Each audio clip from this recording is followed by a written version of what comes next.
Chapter 1: The River and Its History. The Mississippi is well worth reading about. It is not a commonplace river, but on the contrary is in all ways remarkable. Considering the Missouri its main branch, it is the longest river in the world, 4,300 miles. It seems safe to say that it is also the crookedest river in the world, since in one part of its journey it uses up 1,300 miles to cover the same ground that the crow would fly over in 675. It discharges 3 times as much water as the St. Lawrence, 25 times as much as the Rhine, and 338 times as much as the Thames. No other river has so vast a drainage basin. It draws its water supply from 28 states and territories, from Delaware on the Atlantic seaboard, and from all the country between that and Idaho on the Pacific slope, a spread of 45 degrees of longitude.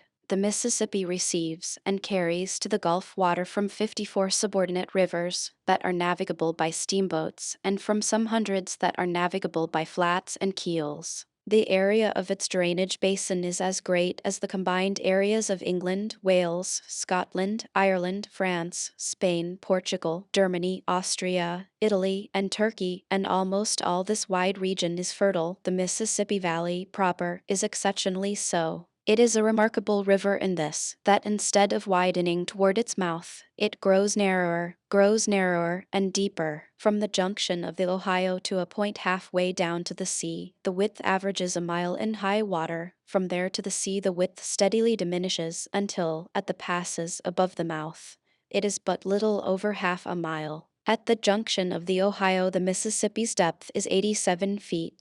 The depth increases gradually, reaching 129 just above the mouth. The difference in rise and fall is also remarkable, not in the upper, but in the lower river. The rise is tolerably uniform down to Natchez 360 miles above the mouth, about 50 feet, but at Bayou Lafourche the river rises only 24 feet, at New Orleans only 15, and just above the mouth only 2½ An article in the New Orleans Times-Democrat, based upon reports of able engineers, states that the river annually empties 406 million tons of mud into the Gulf of Mexico, which brings to mind Captain Marryat's rude name for the Mississippi, the Great Sewer. This mud, solidified, would make a mass a mile square and 241 feet high. The mud deposit gradually extends the land, but only gradually.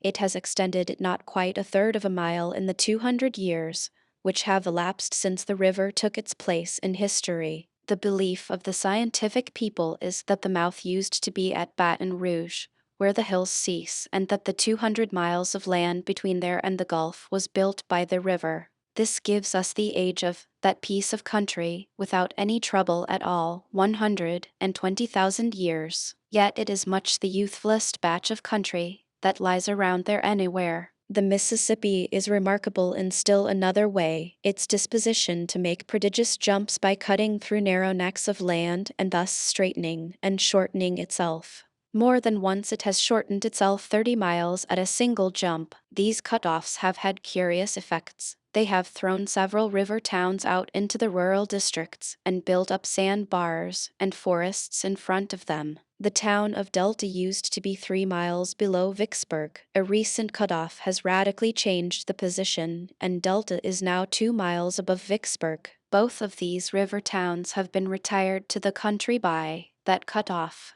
A cutoff plays havoc with boundary lines and jurisdictions. For instance, a man is living in the state of Mississippi today, a cutoff occurs tonight, and tomorrow the man finds himself and his land over on the other side of the river, within the boundaries and subject to the laws of the state of Louisiana. Such a thing, happening in the upper river in the old times, could have transferred a slave from Missouri to Illinois and made a free man of him. The Mississippi does not alter its locality by cut-offs alone. It is always changing its habitat bodily, is always moving bodily sidewise. At hard times, Lather River is 2 miles west of the region it used to occupy. As a result, the original site of that settlement is not now in Louisiana at all, but on the other side of the river, in the state of Mississippi. Nearly the whole of that 1,300 miles of old Mississippi River which La Salle floated down in his canoes 200 years ago is good solid dry ground now. The river lies to the right of it in places and to the left of it in other places, although the Mississippi's mud builds land but slowly down at the mouth, where the Gulf's billows interfere with its work. It builds fast enough in better protected regions higher up. For instance, Prophet's Island contained 1,500 acres of land 30 years ago. Since then, the river has added 700 acres to it. But enough of these examples of the mighty stream's eccentricities for the present. I will give a few more of them further along in the book. Let us drop the Mississippi's physical history and say a word about its historical history, so to speak. We can glance briefly at its slumbrous first epoch in a couple of short chapters, at its second and wider awake epoch in a couple more, at its flushest and widest awake epoch in a good many succeeding chapters, and then talk about its comparatively tranquil present epoch in what shall be left of the book. The world and the books are so accustomed to use and overuse the word new in connection with our country that we early get and permanently retain the impression that there is nothing old about it. We do of course know that there are several comparatively old dates in American history, but the mere figures convey to our minds no just idea, no distinct realization of the stretch of time which they represent. To say that De Soto, the first white man who ever saw the Mississippi River, saw it in 1542, is a remark which states a fact without interpreting it. It is something like giving the dimensions of a sunset by astronomical measurements and cataloging the colors by their scientific names. As a result, you get the bald fact of the sunset, but you don't see the sunset. It would have been better to paint a picture of it. The date 1542, standing by itself, means little or nothing to us, but when one groups a few neighboring historical dates and facts around it, he adds perspective and color, and then realizes that this is one of the American dates which is quite respectable for age. For instance, when the Mississippi was first seen by a white man, less than a quarter of a century had elapsed since Francis I.'s defeat at Pavia, the death of Raphael, the death of Bayard, sans pour et sans reproche, the driving out of the Knights Hospitallers from Rhodes by the Turks, and the placarding of the 95 Propositions, the act which began the Reformation. When De Soto took his glimpse of the river, Ignatius Loyola was an obscure name. The order of the Jesuits was not yet a year old. Michael Angelo's paint was not yet dry on the Last Judgment in the Sistine Chapel. Mary Queen of Scots was not yet born, but would be before the year closed. Catherine de' Medici was a child. Elizabeth of England was not yet in her teens. Calvin, Benvenuto Cellini, and the Emperor Charles V were at the top of their fame, and each was manufacturing history after his own peculiar fashion. Margaret of Navarre was writing the Heptameron and some religious books. The first survives, the others are forgotten. Wit and indelicacy being sometimes better literature preservers than holiness, lax court morals and the absurd chivalry business were in full feather, and the joust and the tournament were the frequent pastime of titled fine gentlemen who could fight better than they could spell, while religion was the passion of their ladies, and classifying their offspring into children of full rank and children by brevet their pastime. In fact, all around, religion was in a peculiarly blooming condition. The Council of Trent was being called, the Spanish Inquisition was roasting, and racking, and burning, with a free hand. Elsewhere on the continent the nations were being persuaded to holy living by the sword and fire. In England, Henry Roman VIII had suppressed the monasteries, burnt Fisher and another bishop or two, and was getting his English Reformation and his harem effectively started. When De Soto stood on the banks of the Mississippi, it was still 2 years before Luther's death, 11 years before the burning of Servetus, 30 years before the St. Bartholomew slaughter. Rabelais was not yet published.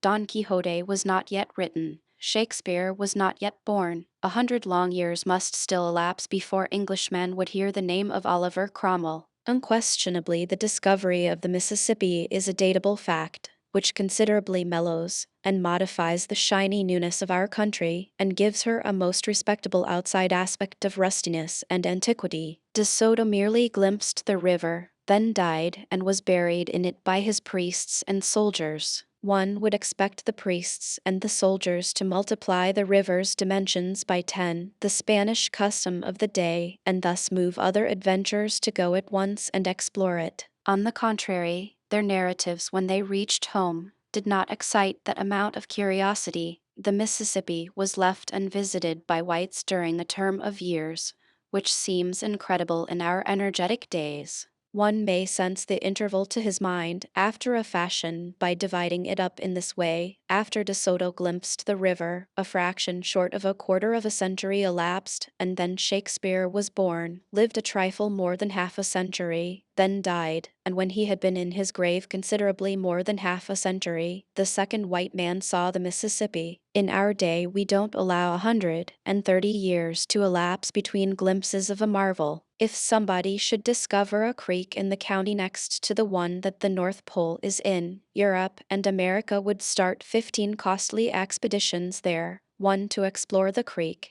and the other 14 to hunt for each other. For more than 150 years there had been white settlements on our Atlantic coasts. These people were in intimate communication with the Indians. In the south the Spaniards were robbing, slaughtering, enslaving, and converting them. Higher up, the English were trading beads and blankets to them for a consideration, and throwing in civilization and whiskey for lagniappe.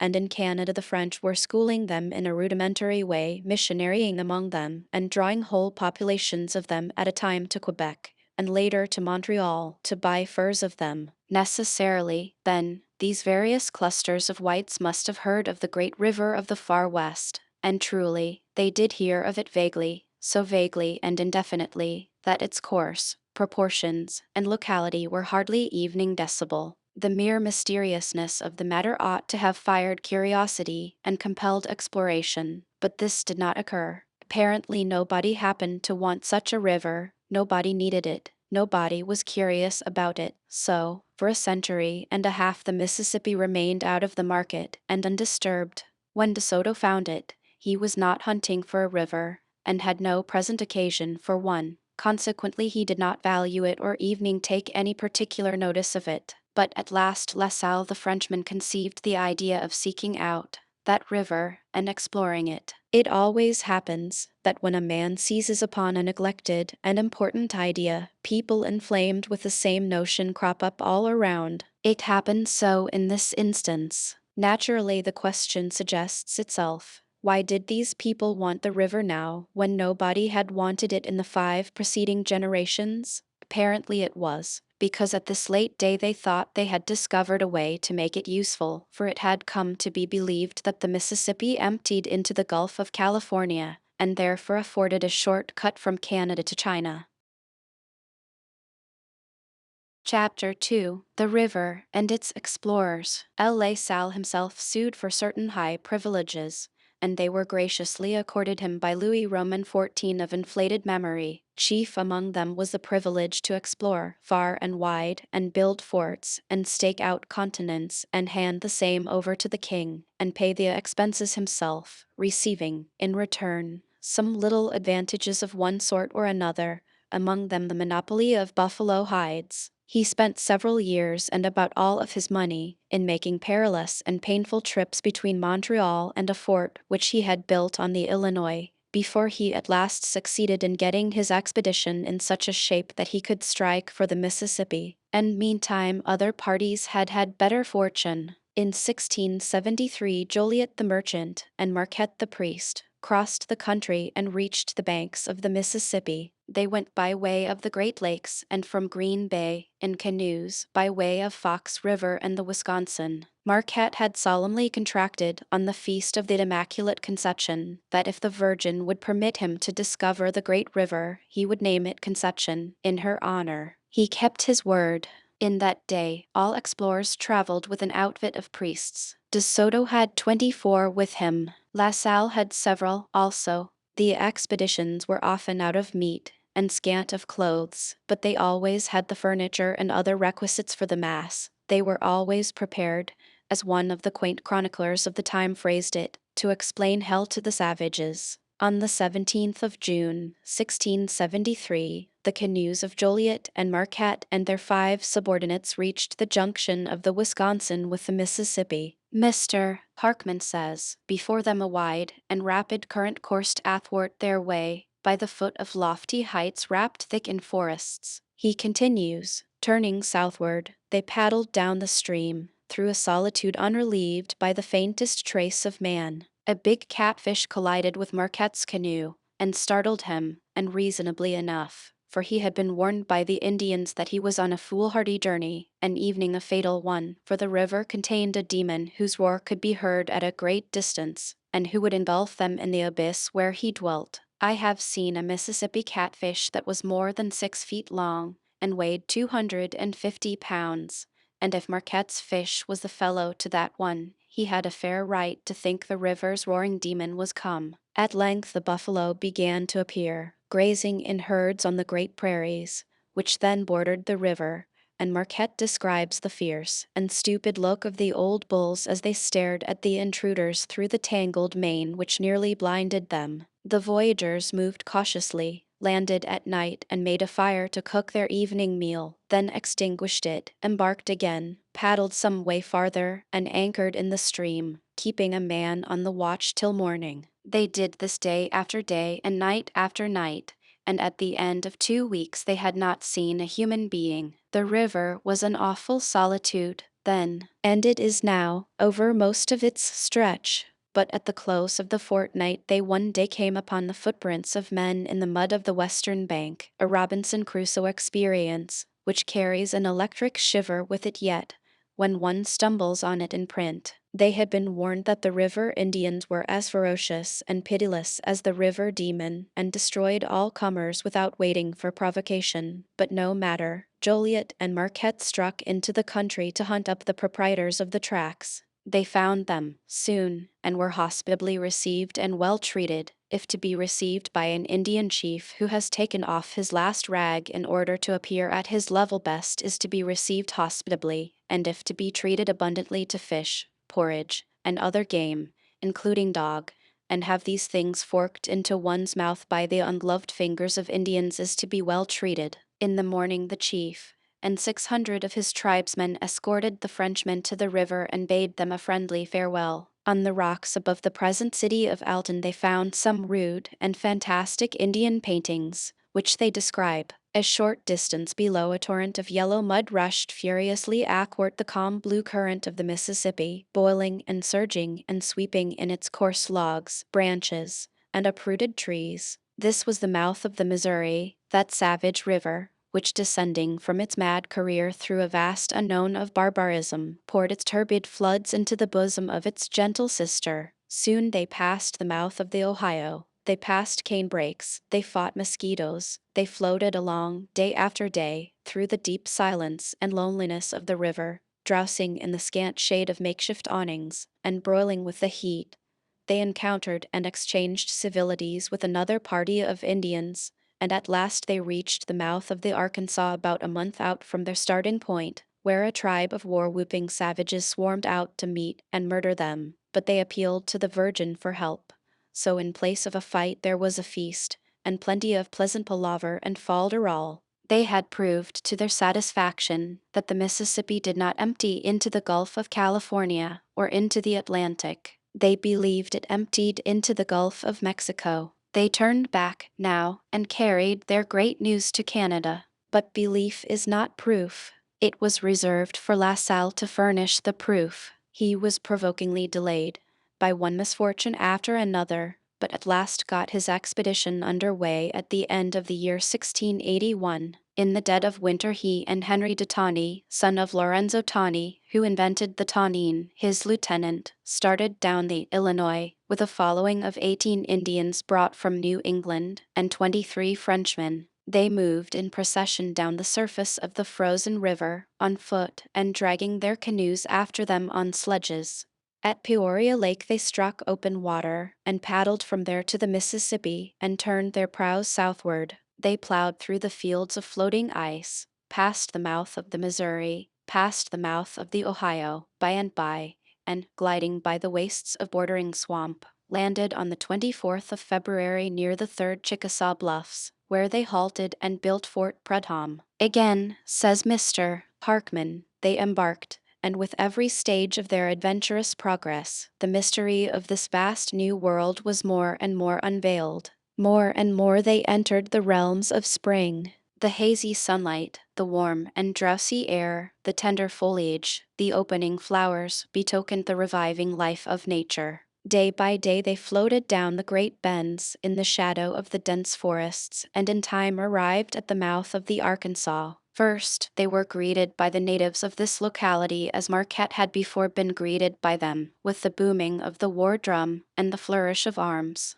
The Virgin composed the difficulty in Marquette's case. The pipe of peace did the same office for La Salle. The white man and the red man struck hands and entertained each other during 3 days. Then, to the admiration of the savages, La Salle set up a cross with the arms of France on it and took possession of the whole country for the king, the cool fashion of the time, while the priest piously consecrated the robbery with a hymn. The priest explained the mysteries of the faith by signs for the saving of the savages, thus compensating them with possible possessions in heaven for the certain ones on earth, which they had just been robbed of. And also, by signs, La Salle drew from these simple children of the forest acknowledgments of fealty to Louis the Putrid over the water. Nobody smiled at these colossal ironies. These performances took place on the site of the future town of Napoleon, Arkansas, and there the first confiscation cross was raised on the banks of the great river. Marquette's and Joliet's voyage of discovery ended at the same spot, the site of the future town of Napoleon. When De Soto took his fleeting glimpse of the river, away back in the dim early days, he took it from that same spot, the site of the future town of Napoleon, Arkansas. Therefore, 3 out of the 4 memorable events connected with the discovery and exploration of the mighty river occurred, by accident, in one and the same place. It is a most curious distinction, when one comes to look at it and think about it. France stole that vast country on that spot, the future Napoleon, and soon Napoleon himself was to give the country back again, make restitution not to the owners, but to their white American heirs. The voyagers journeyed on, touching here and there, past the sites, since become historic, of Vicksburg and Grand Gulf, and visited an imposing Indian monarch in the Tech country, whose capital city was a substantial one of sun-baked bricks mixed with straw, better houses than many that exist there now. The chief's house contained an audience room 40 feet square, and there he received Tonty in state, surrounded by 60 old men clothed in white cloaks. There was a temple in the town, with a mud wall about it ornamented with skulls of enemies sacrificed to the sun. The voyagers visited the Natchez Indians, near the site of the present city of that name, where they found a religious and political despotism, a privileged class descended from the sun, a temple, and a sacred fire. It must have been like getting home again. It was home with an advantage, in fact, for it lacked Louis Roman 14. A few more days swept swiftly by, and La Salle stood in the shadow of his confiscating cross, at the meeting of the waters from Delaware, and from Itasca, and from the mountain ranges close upon the Pacific, with the waters of the Gulf of Mexico, his task finished, his prodigy achieved. Mr. Parkman, in closing his fascinating narrative, thus sums up: on that day, the realm of France received on parchment a stupendous accession.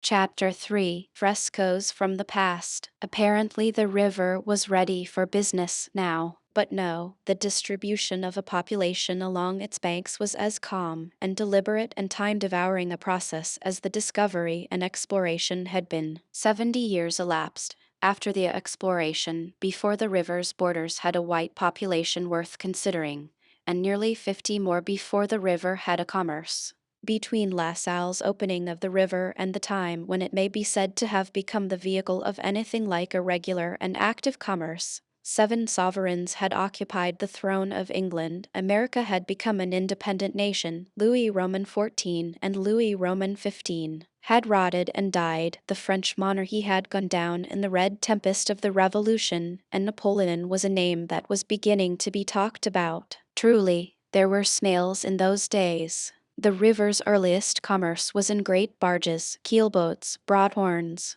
They floated and sailed from the upper rivers to New Orleans, changed cargoes there, and were tediously warped and pulled back by hand. A voyage down and back sometimes occupied 9 months. In time, this commerce increased until it gave employment to hordes of rough and hardy men, rude, uneducated, brave, suffering terrific hardships with sailor-like stoicism, heavy drinkers, coarse frolickers, and moral styes like the Natchez under the hill of that day, heavy fighters, reckless fellows, every one elephantinely jolly, foul-witted, profane, prodigal of their money, bankrupt at the end of the trip, fond of barbaric finery, prodigious braggarts, yet, in the main, honest, trustworthy, faithful to promises and duty, and often picturesquely magnanimous. Soon the steamboat intruded. Then, for 15 or 20 years, these men continued to run their keelboats downstream, and the steamers did all of the upstream business, the keelboatmen selling their boats in New Orleans and returning home as deck passengers in the steamers. But while the steamboats so increased in number and in speed that they were able to absorb the entire commerce, and then keelboating died a permanent death. The keelboatman became a deckhand or a mate or a pilot on the steamer, and when steamer berths were not open to him, he took a berth on a Pittsburgh coal flat or on a pine raft constructed in the forests up toward the sources of the Mississippi. In the heyday of the steamboating prosperity, the river from end to end was flaked with coal fleets and timber rafts, all managed by hand and employing hosts of the rough characters whom I have been trying to describe. I remember the annual processions of mighty rafts that used to glide by Hannibal when I was a boy, an acre or so of white, sweet-smelling boards in each raft, a crew of 24 men or more, 3 or 4 wigwams scattered about the raft's vast level space for storm quarters, and I remember the rude ways and the tremendous talk of their big crews, the ex-keelboatmen and their admiringly patterning successors, for we used to swim out a quarter or third of a mile and get on these rafts and have a ride. By way of illustrating keelboat talk and manners, and that now departed and hardly remembered raft life, I will throw in this place, a chapter from a book which I have been working at, by fits and starts, during the past 5 or 6 years, and may possibly finish in the course of 5 or 6 more. The book is a story which details some passages in the life of an ignorant village boy, Huck Finn, son of the town drunkard of my time out west. There, he has run away from his persecuting father, and from a persecuting good widow who wishes to make a nice, truth-telling, respectable boy of him, and with him a slave of the widow's has also escaped. They have found a fragment of a lumber raft. It is high water and dead summer time, and are floating down the river by night, and hiding in the willows by day, bound for Cairo, from where the Negro will seek freedom in the heart of the Free States. But in a fog, they pass Cairo without knowing it. Soon they begin to suspect the truth, and Huck Finn is persuaded to end the dismal suspense by swimming down to a huge raft which they have seen in the distance ahead of them, creeping aboard under cover of the darkness, and gathering the needed information by eavesdropping. But you know a young person can't wait very well when he is impatient to find a thing out. We talked it over, and soon Jim said it was such a black night, now, that it wouldn't be no risk to swim down to the big raft and crawl aboard and listen. They would talk about Cairo, because they would be calculating to go ashore there for a spree, maybe, or anyway they would send boats ashore to buy whiskey or fresh meat or something. Jim had a wonderful level head. For a nigger, he could most always start a good plan when you wanted one. I stood up and shook my rags off and jumped into the river and struck out for the raft's light. Soon,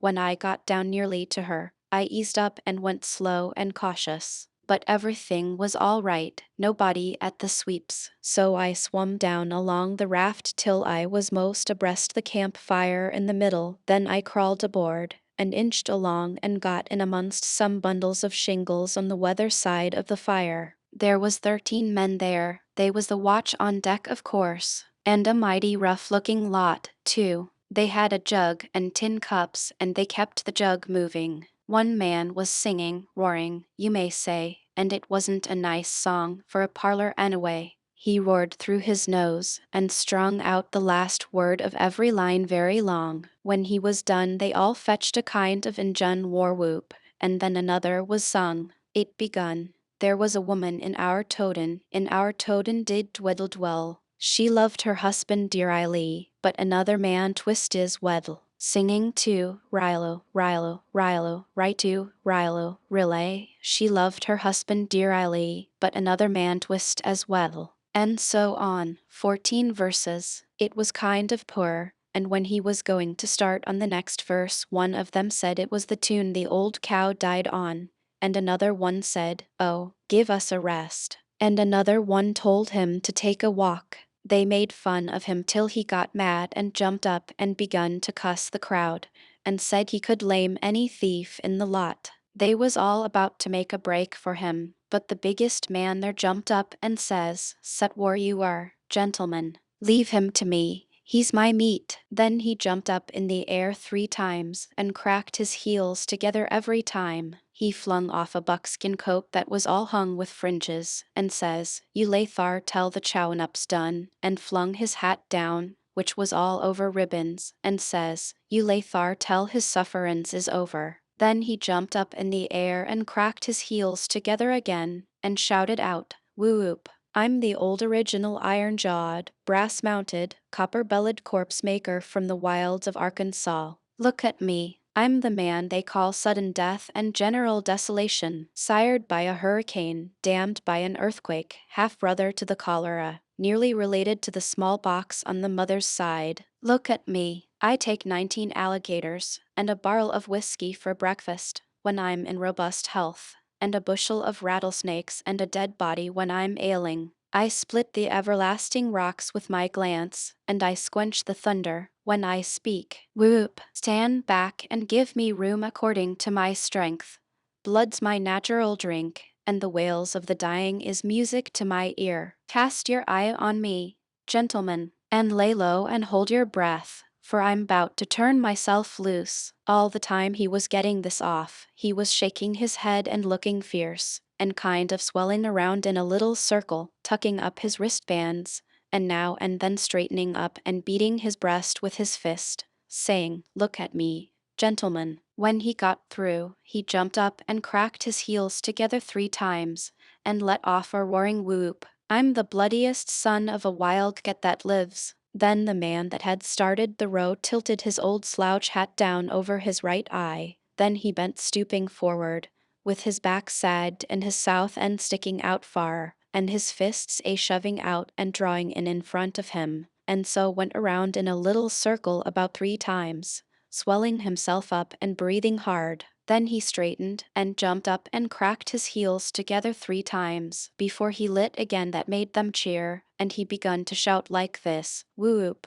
Bow your neck and spread, for the kingdom of sorrows coming. Hold me down to the earth, for I feel my powers working. Whoop! I'm a child of sin. Don't let me get a start. Smoked glass here, for all. Don't attempt to look at me with the naked eye. Gentlemen, when I'm playful I use the meridians of longitude and parallels of latitude for a seine, and drag the Atlantic Ocean for whales. I scratch my head with the lightning, and purr myself to sleep with the thunder. When I'm cold, I bile the Gulf of Mexico and bathe in it. When I'm hot I fan myself with an equinoctial storm. When I'm thirsty I reach up and suck a cloud dry like a sponge. When I range the earth hungry, famine follows in my tracks. Whoop! Bow your neck and spread. I put my hand on the sun's face, and make it night in the earth.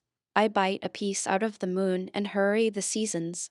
I shake myself and crumble the mountains. Contemplate me through leather. Don't use the naked eye. I'm the man with a petrified heart and biler iron bowels. The massacre of isolated communities is the pastime of my idle moments, the destruction of nationalities the serious business of my life. The boundless vastness of the great American desert is my enclosed property, and I bury my dead on my own premises. He jumped up and cracked his heels together 3 times before he lit. They cheered him again, and as he come down he shouted out, "Whoop! Bow your neck and spread, for the pet child of calamities coming." Then the other one went to swelling around and blowing again, the first one, the one they called Bob. Next, the child of calamity chipped in again, bigger than ever. Then they both got at it at the same time, swelling round and round each other and punching their fists most into each other's faces, and whooping and jawing like Injuns. Then Bob called the child names, and the child called him names back again. Next, Bob called him a heap rougher names, and the child come back at him with the very worst kind of language. Next, Bob knocked the child's hat off, and the child picked it up and kicked Bob's ribbony hat about 6 foot. Bob went and got it and said never mind, this warn't going to be the last of this thing, because he was a man that never forgot and never forgive, and so the child better look out, for there was a time a-coming,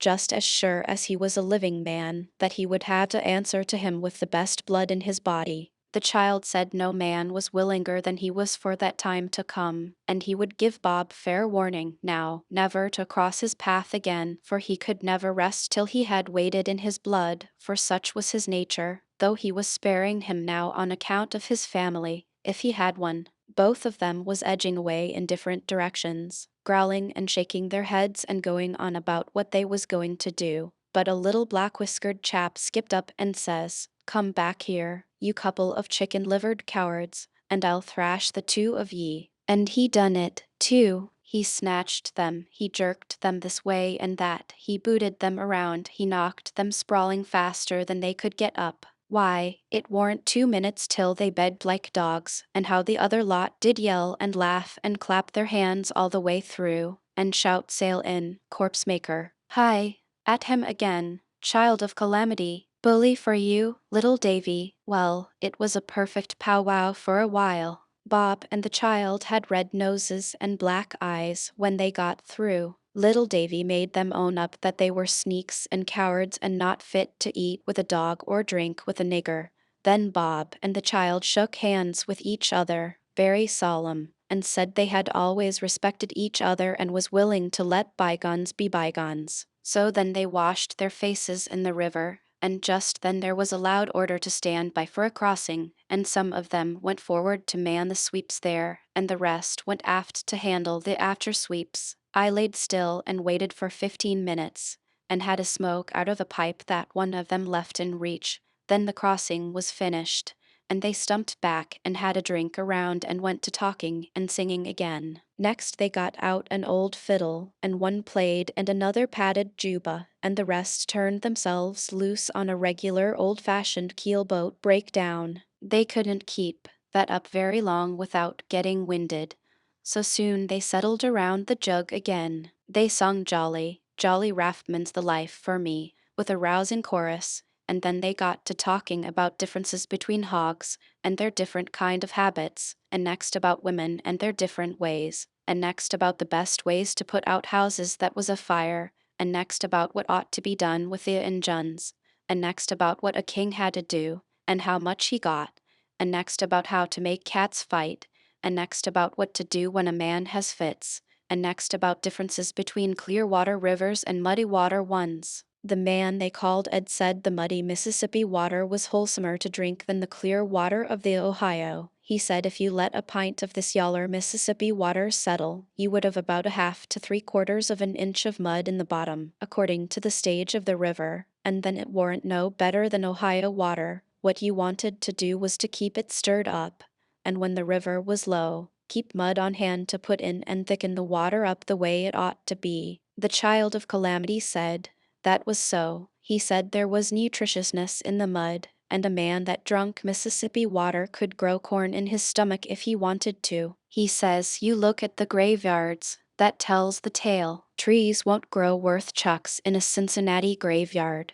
but in a St. Louis graveyard they grow upwards of 800 foot high. It's all on account of the water the people drunk before they laid up. A Cincinnati corpse don't richen a soil any, and they talked about how Ohio water didn't like to mix with Mississippi water. Ed said if you take the Mississippi on a rise when the Ohio is low, you'll find a wide band of clear water all the way down the east side of the Mississippi for 100 miles or more, and the minute you get out 1/4 of a mile from shore and past the line, it is all thick and yaller the rest of the way across. Then they talked about how to keep tobacco from getting moldy, and from that they went into ghosts, and told about a lot that other folks had seen.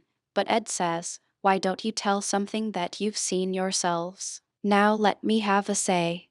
5 years ago I was on a raft as big as this, and right along here it was a bright moonshiny night, and I was on watch and boss of the starboard or forward, and one of my pards was a man named Dick Albright, and he come along to where I was sitting, forward, gaping and stretching he was, and stooped down on the edge of the raft and washed his face in the river, and come and sat down by me and got out his pipe, and had just got it filled, when he looks up and says, "Why, looky here," he says, "ain't that Buck Miller's place, over yander in the bend?" "Yes," says I, "it is. Why?" He laid his pipe down, and leant his head on his hand, and says, "I thought we'd be furder down." I says, "I thought it too, when I went off watch. We was standing 6 hours on and 6 off, but the boys told me," I says, "that the raft didn't seem to hardly move for the last hour," says I, "though she's a-slipping along all right now," says I. He give a kind of a groan, and says, "I've seed a raft act so before, along here," he says. "'Pears to me the current has most quit above the head of this bend durin' the last 2 years," he says. Well, he raised up 2 or 3 times, and looked away off and around on the water. That started me at it, too. A body is always doing what he sees somebody else doing, though there mayn't be no sense in it. Pretty soon I see a black something floating on the water away off to starboard, and quartering behind us. I see he was looking at it, too. I says, "What's that?" He says, sort of pettish, "'Tain't nothing but an old empty barrel." "An empty barrel," says I. "Why," says I, "a spyglass is a fool to your eyes. How can you tell it's an empty barrel?" He says, "I don't know. I reckon it ain't a barrel, but I thought it may be," says he. "Yes," I says, "so it may be, and it may be anything else, too. A body can't tell nothing about it, such a distance as that," I says. We hadn't nothing else to do, so we kept on watching it. Soon I says, "Why, looky here, Dick Albright, that thing's a-gaining on us, I believe." He never said nothing. The thing gained, and I judged it must be the dog, that was about tired out. Well, we swung down into the crossing, and the thing floated across the bright streak of the moonshine, and, by George, it was Barrel. Says I, "Dick Albright,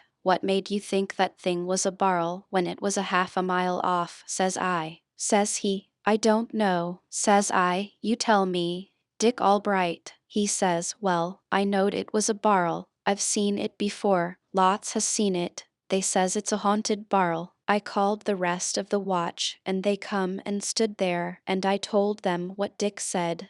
It floated right along abreast, now, and didn't gain any more. It was about 20 foot off. Some was for having it aboard, but the rest didn't want to. Dick Albright said rafts that had fooled with it had got bad luck by it. The captain of the watch said he didn't believe in it. He said he reckoned the barrel gained on us because it was in a little better current than what we was. He said it would leave soon, so then we went to talking about other things, and we had a song, and then a breakdown. And after that the captain of the watch called for another song, but it was clouding up, now, and the barrel stuck right thar in the same place, and the song didn't seem to have much warm up to it, somehow, and so they didn't finish it, and there weren't any cheers, but it sort of dropped flat, and nobody said anything for a minute. Then everybody tried to talk at once, and one chap got off a joke, but it warn't no use. They didn't laugh, and evening the chap that made the joke didn't laugh at it, which ain't usual. We all just settled down glum, and watched the barrel, and was wannessy and uncomfortable. Well, sir, it shut down black and still, and then the wind begin to moan around, and next the lightning begin to play and the thunder to grumble, and pretty soon there was a regular storm, and in the middle of it a man that was running aft stumbled and fell and sprained his ankle so that he had to lay up. This made the boys shake their heads. And every time the lightning come, there was that barrel with the blue lights winking around it. We was always on the lookout for it. But soon, towards dawn, she was gone. When the day come we couldn't see her anywhere, and we weren't sorry, neither. But next night, about 9:30, when there was songs and hijinks going on. Here she comes again, and took her old roost on the starboard side. There warn't no more hijinks. Everybody got solemn. Nobody talked. You couldn't get anybody to do anything but sit around moody and look at the barrel. It begun to cloud up again. When the watch changed, the off watch stayed up, 'stead of turning in. The storm ripped and roared around all night, and in the middle of it another man tripped and sprained his ankle, and had to knock off. The barrel left towards day, and nobody see it go. Everybody was sober and down in the mouth all day. I don't mean the kind of sober that comes of leaving liquor alone, not that. They was quiet, but they all drunk more than usual, not together, but each man sidled off and took it private, by himself. After dark the off-watch didn't turn in, nobody sung, nobody talked. The boys didn't scatter around, neither. They sort of huddled together, for'ard, and for 2 hours they sat there, perfectly still, looking steady in the one direction, and heaving a sigh once in a while. And then, here comes the barrel again. She took up her old place. She stayed there all night. Nobody turned in. The storm come on again. After midnight, it got awful dark. The rain poured down, hail, too. The thunder boomed and roared and bellowed. The wind blowed a hurricane, and the lightning spread over everything in big sheets of glare, and showed the whole raft as plain as day, and the river lashed up white as milk as far as you could see for miles, and there was that barrel jiggering along, same as ever. The captain ordered the watch to man the after sweeps for a crossing, and nobody would go, no more sprained ankles for them, they said. They wouldn't evening walk aft. Well then, just then the sky split wide open with a crash, and the lightning killed 2 men of the after watch and crippled 2 more. Crippled them how, says you? Why, sprained their ankles. The barrel left in the dark between lightnings, towards dawn. Well, not a body eat a bite at breakfast that morning. After that the men loafed around in 2s and 3s and talked low together. But none of them herded with Dick Albright. They all give him the cold shake. If he come around where any of the men was, they split up and sidled away. They wouldn't man the sweeps with him. The captain had all the skiffs hauled up on the raft, alongside of his wigwam, and wouldn't let the dead men be took ashore to be planted. He didn't believe a man that got ashore would come back, and he was right. After night come, you could see pretty plain that there was going to be trouble if that barrel come again. There was such a muttering going on. A good many wanted to kill Dick Albright, because he'd seen the barrel on other trips and that had an ugly look. Some wanted to put him ashore. Some said, let's all go ashore in a pile if the barrel comes again. This kind of whispers was still going on, the men being bunched together forward watching for the barrel, when, lo and behold you, here she comes again. Down she comes, slow and steady, and settles into her old tracks. You could 'a' heard a pin drop. Then up comes the captain and says, boys, don't be a pack of children and fools. I don't want this barrel to be dogging us all the way to Orleans, and you don't. Well, then, how's the best way to stop it? Burn it up, that's the way. I'm going to fetch it aboard, he says. And before anybody could say a word, in he went. He swum to it, and as he come pushing it to the raft, the men spread to one side. But the old man got it aboard and busted in the head, and there was a baby in it. Yes, sir, a stark naked baby. It was Dick Albright's baby. He owned up and said so. Yes, he says, leaning over it. Yes, it is my own lamented darling, my poor lost Charles William Albright deceased, says he, for he could curl his tongue around the bulliest words in the language when he was a mind to, and lay them before you without a jint started, anywheres. Yes, he said he used to live up at the head of this bend, and one night he choked his child, which was crying, not intending to kill it, which was probably a lie, and then he was scared, and buried it in a barrel before his wife got home, and off he went, and struck the northern trail and went to rafting, and this was the 3rd year that the barrel had chased him. He said the bad luck always begun light, and lasted till 4 men was killed, and then the barrel didn't come any more after that. He said if the men would stand it one more night, and was a going on like that, but the men had got enough. They started to get out a boat to take him ashore and lynch him, but he grabbed the little child all of a sudden and jumped overboard with it hugged up to his breast and shedding tears, and we never see him again in this life. Poor old suffering soul, nor Charles William neither. Who was shedding tears? Says Bob. Was it Albright or the baby? Why, Albright, of course. Didn't I tell you the baby was dead? Been dead 3 years, how could it cry? Well, never mind how it could cry, how could it keep all that time? Says Davy. You answer me that. I don't know how it done it, says Ed. It done it though, that's all I know about it. Say, what did they do with the barrel? Says the child of calamity. Why, they hove it overboard, and it sunk like a chunk of lead. Edward, did the child look like it was choked? Says one. Did it have its hair parted? Says another. What was the brand on that barrel, Eddie? Says a fellow they called Bill. Have you got the papers for them statistics, Edmund? Says Jimmy. Say, Edwin, was you one of the men that was killed by the lightning? Says Davy. Hem?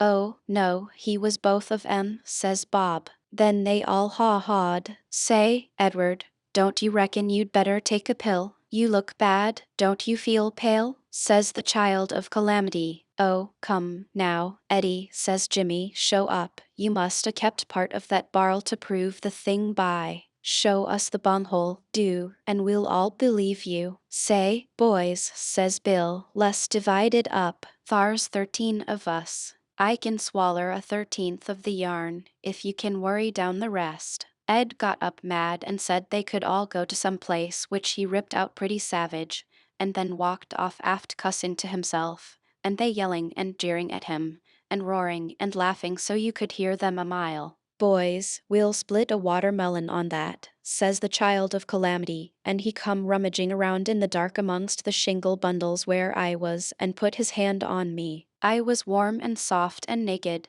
so he says ouch, and jumped back. Fetch a lantern or a chunk of fire here, boys, there's a snake here as big as a cow. So they run there with a lantern, and crowded up and looked in on me. Come out of that, you beggar, says one. Who are you? Says another. What are you after here? Speak up prompt, or overboard you go. Snake him out, boys. Snatch him out by the heels. I began to beg, and crept out amongst them trembling. They looked me over, wondering, and the child of calamity says, accursed thief, lend a hand and let's heave him overboard. No, says Big Bob, let's get out the paint pot and paint him a sky blue all over from head to heel, and then heave him over. Good, that 's it. Go for the paint, Jimmy, when the paint come. And Bob took the brush and was just going to begin. The others laughing and rubbing their hands. I begun to cry, and that sort of worked on Davy, and he says, vast there, he 's nothing but a cub. I'll paint the man that touches him. So I looked around on them, and some of them grumbled and growled, and Bob put down the paint, and the others didn't take it up. Come here to the fire, and let's see what you're up to here, says Davy. Now set down there and give an account of yourself. How long have you been aboard here? Not over a quarter of a minute, sir, says I. How did you get dry so quick? I don't know, sir. I'm always that way, mostly. Oh, you are you? What's your name? I warn't going to tell my name. I didn't know what to say, so I just says, Charles William Albright, sir. Then they roared, the whole crowd, and I was mighty glad I said that, because maybe laughing would get them in a better humor. When they got done laughing, Davy says, it won't hardly do, Charles William. You couldn't have growed this much in 5 year, and you was a baby when you come out of the barrel, you know, and dead at that. Come, now, tell a straight story, and nobody'll hurt you, if you ain't up to anything wrong. What is your name? Alec Hopkins, sir. Alec James Hopkins. Well, Alec, where did you come from? Here? From a trading scow. She lays up the bend over there. I was born on her. Pap has traded up and down here all his life, and he told me to swim off here, because when you went by he said he would like to get some of you to speak to a Mr. Jonas Turner in Cairo, and tell him. Oh, come. Yes, sir. It's as true as the world, Pap, he says. Oh, your grandmother. They all laughed, and I tried again to talk, but they broke in on me and stopped me. Now, looky here, says Davy, you're scared, and so you talk wild. Honest, now, do you live in a scow, or is it a lie? Yes, sir, in a trading scow. She lays up at the head of the bend. But I warn't born in her. It's our first trip.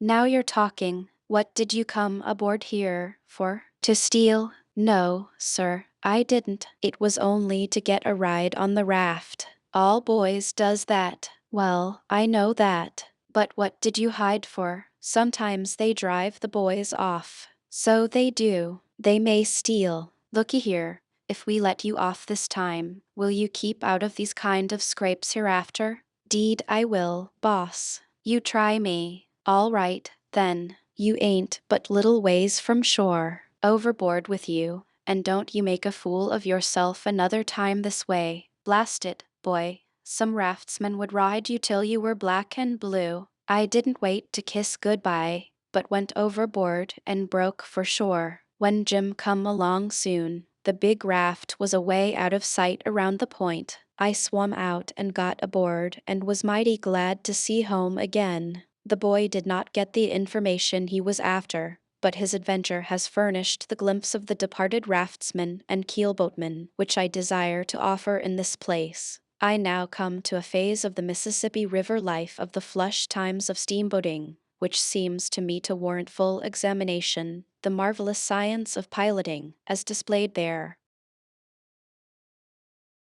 Chapter 4. The Boy's Ambition. When I was a boy, there was but one permanent ambition among my comrades in our village. Footnote 1. Hannibal, Missouri, on the west bank of the Mississippi River, that was to be a steamboatman. We had transient ambitions of other sorts, but they were only transient. When a circus came and went, it left us all burning to become clowns. The first Negro minstrel show that came to our section left us all suffering to try that kind of life. Now and then we had a hope that if we lived and were good, God would permit us to be pirates. These ambitions faded out, each in its turn, but the ambition to be a steamboatman always remained. Once a day a cheap, gaudy packet arrived upward from St. Louis, and another downward from Keokuk. Before these events, the day was glorious with expectancy. After them, the day was a dead and empty thing. Not only the boys, but the whole village felt this.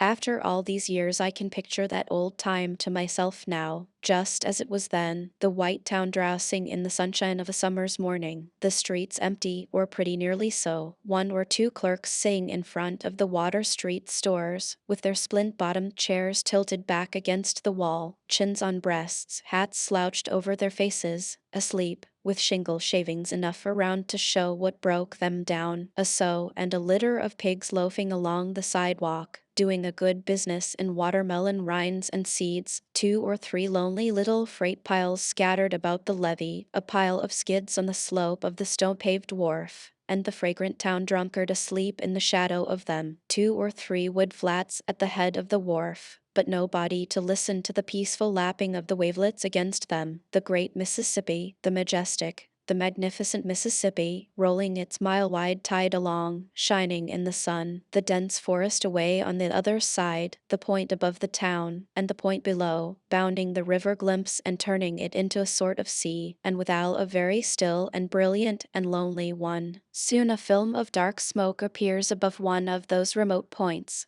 Instantly a Negro drayman, famous for his quick eye and prodigious voice, lifts up the cry, "Stem boat a common," and the scene changes. The town drunkard stirs, the clerks wake up, a furious clatter of drays follows, every house and store pours out a human contribution, and all in a twinkling the dead town is alive and moving. Drays, carts, men, boys, all go hurrying from many quarters to a common center, the wharf.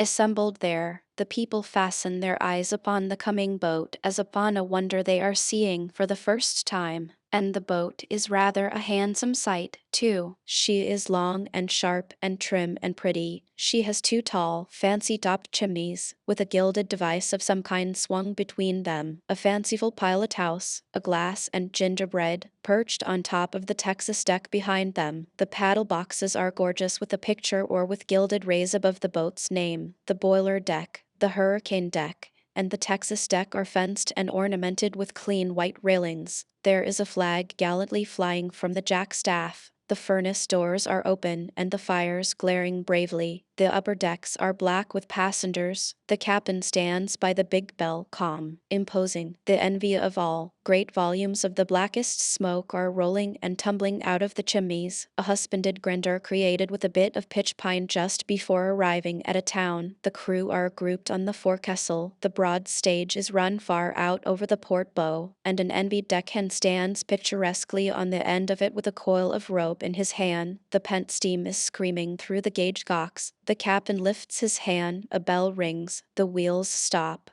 Then they turn back, churning the water to foam, and the steamer is at rest. Then such a scramble as there is to get aboard, and to get ashore, and to take in freight, and to discharge freight, all at one and the same time, and such a yelling and cursing as the mates facilitate it all with. 10 minutes later the steamer is under way again, with no flag on the jackstaff, and no black smoke issuing from the chimneys. After 10 more minutes the town is dead again, and the town drunkard asleep by the skids once more. My father was a justice of the peace, and I supposed he possessed the power of life and death over all men and could hang anybody that offended him. This was distinction enough for me as a general thing, but the desire to be a steamboatman kept intruding. Nevertheless, I first wanted to be a cabin boy, so that I could come out with a white apron on and shake a tablecloth over the side, where all my old comrades could see me. Later I thought I would rather be the deckhand who stood on the end of the staked blank with a coil of rope in his hand, because he was particularly conspicuous. But these were only daydreams.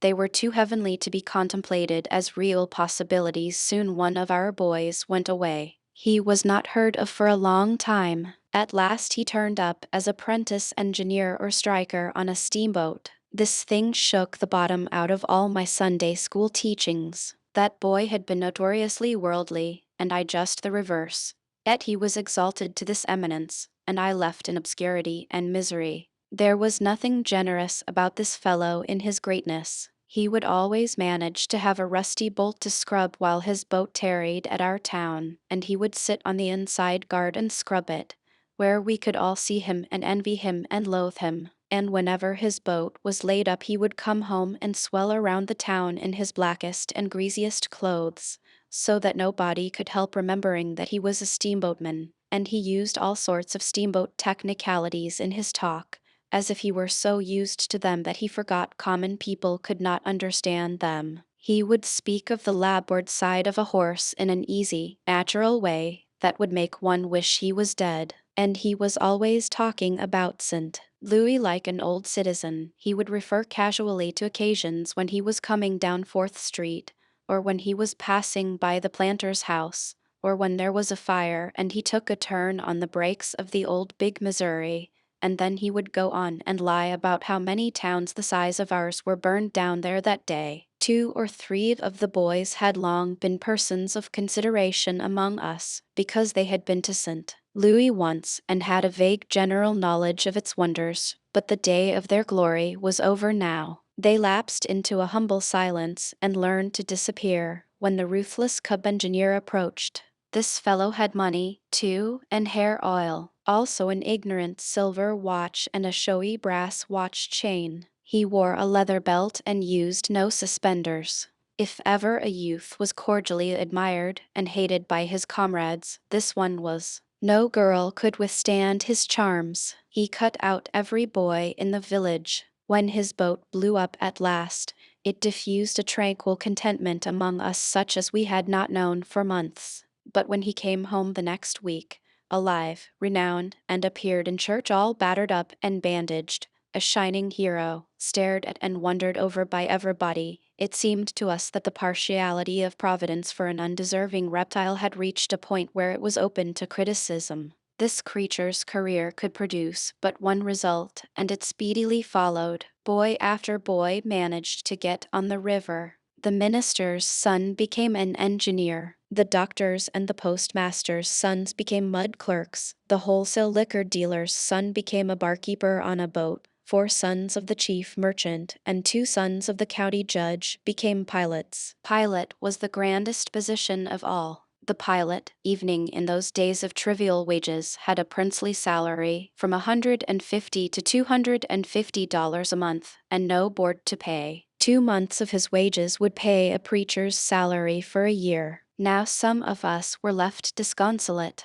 We could not get on the river, at least our parents would not let us. So soon I ran away. I said I never would come home again till I was a pilot and could come in glory. But somehow I could not manage it. I went meekly aboard a few of the boats that lay packed together like sardines at the Long St. Louis wharf, and very humbly inquired for the pilots, but got only a cold shoulder and short words from mates and clerks. Chapter 5. I Want to Be a Cub Pilot. Months afterward the hope within me struggled to a reluctant death, and I found myself without an ambition. But I was ashamed to go home. I was in Cincinnati, and I set to work to map out a new career. I had been reading about the recent exploration of the river Amazon by an expedition sent out by our government. It was said that the expedition, owing to difficulties, had not thoroughly explored a part of the country lying about the headwaters, some 4,000 miles from the mouth of the river. It was only about 1,500 miles from Cincinnati to New Orleans, where I could doubtless get a ship. I had $30 left. I would go and complete the exploration of the Amazon. This was all the thought I gave to the subject. I never was great in matters of detail. I packed my valise and took passage on an ancient tub called the Paul Jones for New Orleans. For the sum of $16 I had the scarred and tarnished splendors of her main saloon principally to myself, for she was not a creature to attract the eye of wiser travelers. When we soon got under way and went poking down the broad Ohio, I became a new being, and the subject of my own admiration. I was a traveler. A word never had tasted so good in my mouth before. I had an exultant sense of being bound for mysterious lands and distant climes, which I never have felt in so uplifting a degree since. I was in such a glorified condition that all ignoble feelings departed out of me, and I was able to look down and pity the untraveled with a compassion that had hardly a trace of contempt in it. Still, when we stopped at villages and wood yards, I could not help lolling carelessly upon the railings of the boiler deck to enjoy the envy of the country boys on the bank. If they did not seem to discover me, I soon sneezed to attract their attention, or moved to a position where they could not help seeing me. And as soon as I knew they saw me, I gaped, and stretched, and gave other signs of being mightily bored with traveling. I kept my hat off all the time, and stayed where the wind and the sun could strike me, because I wanted to get the bronzed and weather-beaten look of an old traveler. Before the second day was half gone, I experienced a joy which filled me with the purest gratitude, for I saw that the skin had begun to blister and peel off my face and neck. I wished that the boys and girls at home could see me now. We reached Louisville in time, at least the neighborhood of it. We stuck hard and fast on the rocks in the middle of the river and lay there 4 days. I was now beginning to feel a strong sense of being a part of the boat's family, a sort of infant son to the captain and younger brother to the officers.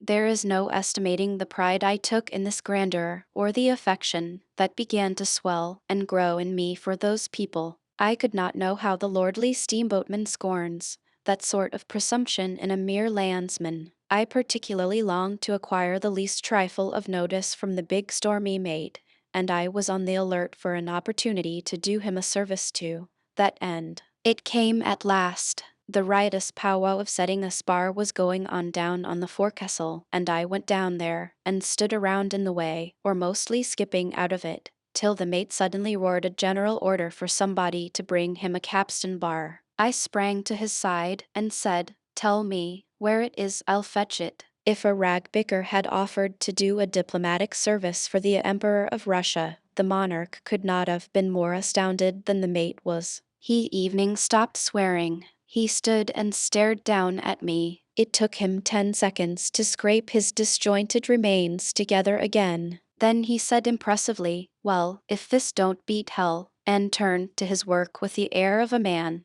who had been confronted with a problem too abstruse for solution. I crept away and courted solitude for the rest of the day. I did not go to dinner. I stayed away from supper until everybody else had finished. I did not feel so much like a member of the boat's family now as before. However, my spirits returned in installments as we pursued our way down the river. I was sorry I hated the mate so, because it was not in young human nature not to admire him. He was huge and muscular, his face was bearded and whiskered all over. He had a red woman and a blue woman tattooed on his right arm, one on each side of a blue anchor with a red rope to it. And in the matter of profanity he was sublime. When he was getting out cargo at a landing, I was always where I could see and hear. He felt all the majesty of his great position and made the world feel it, too. When he gave evening the simplest order, he discharged it like a blast of lightning, and sent a long, reverberating peal of profanity thundering after it. I could not help contrasting the way in which the average landsman would give an order with the mate's way of doing it. If the landsman should wish the gangplank moved a foot farther forward, he would probably say, "James, or William, one of you push that plank forward, please," but put the mate in his place and he would roar out, "Here, now, start that gangplank for'ard. Lively, now, what are you about? Snatch it, there, aft again, aft again. Don't you hear me? Dash it to dash. Are you going to sleep over it? Vast heaving, I tell you. Going to heave it clear astern? Where are you going with that barrel? For'ard with it 'fore I make you swallow it." You split between a tired mud turtle and a crippled hearse horse. I wished I could talk like that. When the soreness of my adventure with the mate had somewhat worn off, I began timidly to make up to the humblest official connected with the boat, the night watchman. He snubbed my advances at first, but I soon ventured to offer him a new chalk pipe, and that softened him. So he allowed me to sit with him by the big bell on the hurricane deck, and in time he melted into conversation. He could not well have helped it. I hung with such homage on his words, and so plainly showed that I felt honored by his notice. He told me the names of dim capes and shadowy islands as we glided by them in the solemnity of the night, under the winking stars, and soon got to talking about himself. He seemed over-sentimental for a man whose salary was $6 a week, or rather he may have seemed so to an older person than I, but I drank in his words hungrily, and with a faith that may have moved mountains if it had been applied judiciously. What was it to me that he was soiled and seedy and fragrant with gin? What was it to me that his grammar was bad, his construction worse, and his profanity so void of art that it was an element of weakness rather than strength in his conversation? He was a round man, a man who had seen trouble, and that was enough for me. As he mellowed into his plaintive history, his tears dripped upon the lantern in his lap, and I cried, too, from sympathy. He said he was the son of an English nobleman, either an earl or an alderman, he could not remember which, but believed was both. His father, the nobleman, loved him, but his mother hated him from the cradle, and so while he was still a little boy he was sent to one of them old, ancient colleges, he couldn't remember which, and soon his father died and his mother seized the property and shook him as he phrased it. After his mother shook him, members of the nobility with whom he was acquainted used their influence to get him the position of loblolly boy in a ship, and from that point my watchman threw off all trammels of date and locality and branched out into a narrative that bristled all along with incredible adventures, a narrative that was so reeking with bloodshed and so crammed with hair-breadth escapes and the most engaging and unconscious personal villainies, that I sat speechless, enjoying, shuddering, wondering, worshipping.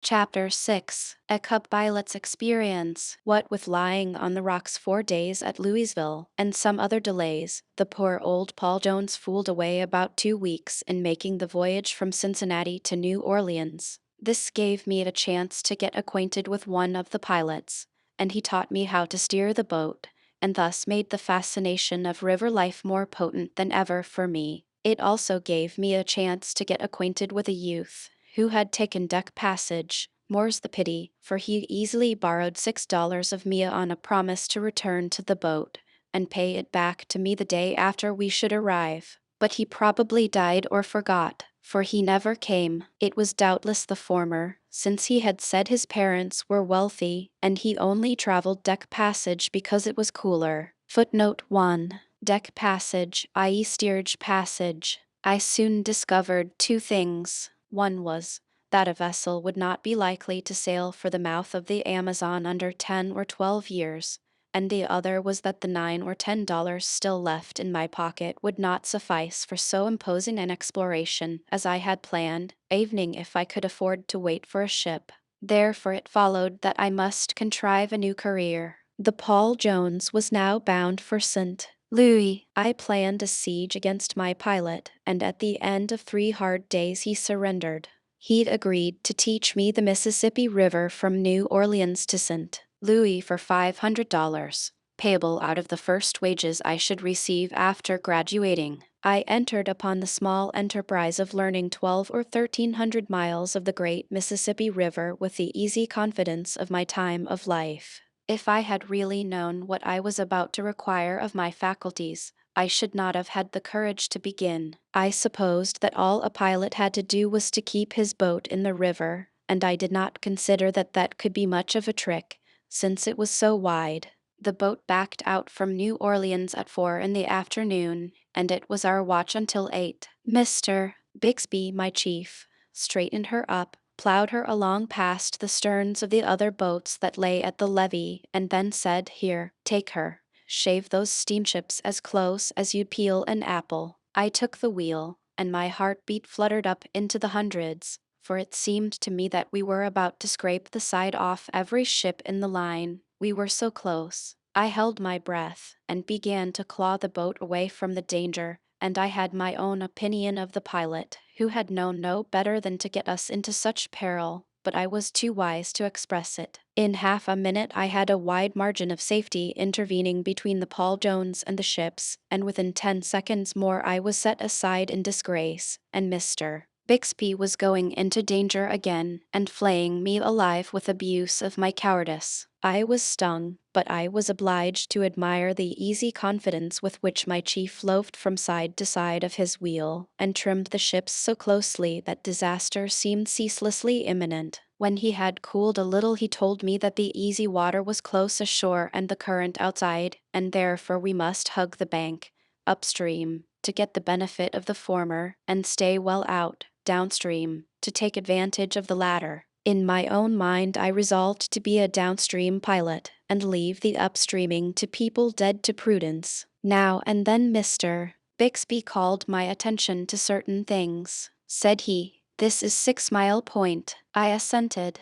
It was pleasant enough information, but I could not see the bearing of it. I was not conscious that it was a matter of any interest to me. Another time he said, "This is 9 Mile Point." Later he said, "This is 12 Mile Point." They were all about level with the water's edge. They all looked about alike to me. They were monotonously unpicturesque. I hoped Mr. Bixby would change the subject, but no, he would crowd up around a point, hugging the shore with affection, and then say, "The slack water ends here, abreast this bunch of china trees. Now we cross over." So he crossed over. He gave me the wheel once or twice, but I had no luck. I either came near chipping off the edge of a sugar plantation, or I yawed too far from shore, and so dropped back into disgrace again and got abused.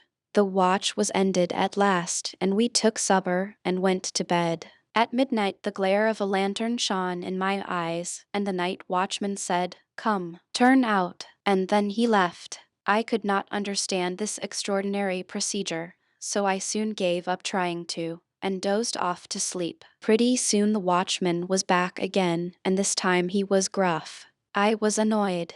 I said, "What do you want to come bothering around here in the middle of the night for? Now as like as not I'll not get to sleep again tonight." The watchman said, "Well, if this ain't good, I'm blessed." The off-watch was just turning in, and I heard some brutal laughter from them, and such remarks as, "Hello, watchman, ain't the new cub turned out yet? He's delicate, likely. Give him some sugar in a rag and send for the chambermaid to sing Rock-a-bye Baby to him." About this time Mr. Bixby appeared on the scene. Something like a minute later I was climbing the pilot house steps with some of my clothes on and the rest in my arms. Mr. Bixby was close behind, commenting, "Here was something fresh, this thing of getting up in the middle of the night to go to work." It was a detail in piloting that had never occurred to me at all. I knew that boats ran all night, but somehow I had never happened to reflect that somebody had to get up out of a warm bed to run them. I began to fear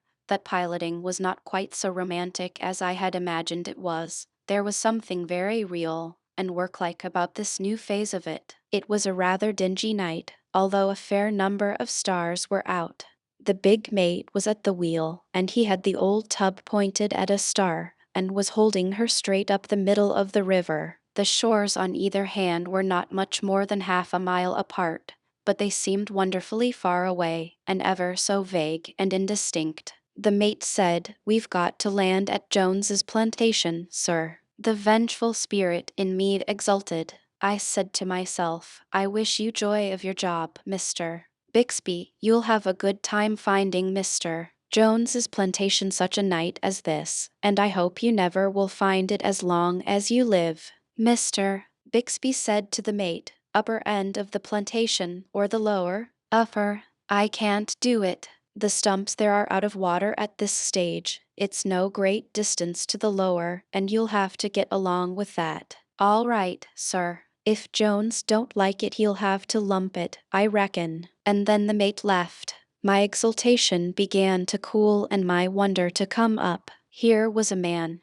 who not only proposed to find this plantation on such a night, but to find either end of it you preferred.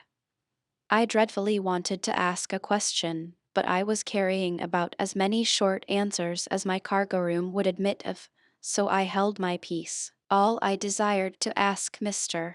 Bixby was the simple question whether he was ass enough to really imagine he was going to find that plantation on a night when all plantations were exactly alike and all the same color. But I held in. I used to have fine inspirations of prudence in those days. Mr. Bixby made for the shore and soon was scraping it, just the same as if it had been daylight. And not only that, but singing, "Father in heaven, the day is declining," etc. It seemed to me that I had put my life in the keeping of a peculiarly reckless outcast. Soon he turned on me and said, "What's the name of the first point above New Orleans?" I was gratified to be able to answer promptly, and I did. I said I didn't know. "Don't know." This manner jolted me. I was down at the foot again in a moment, but I had to say just what I had said before. "Well, you're a smart one," said Mr.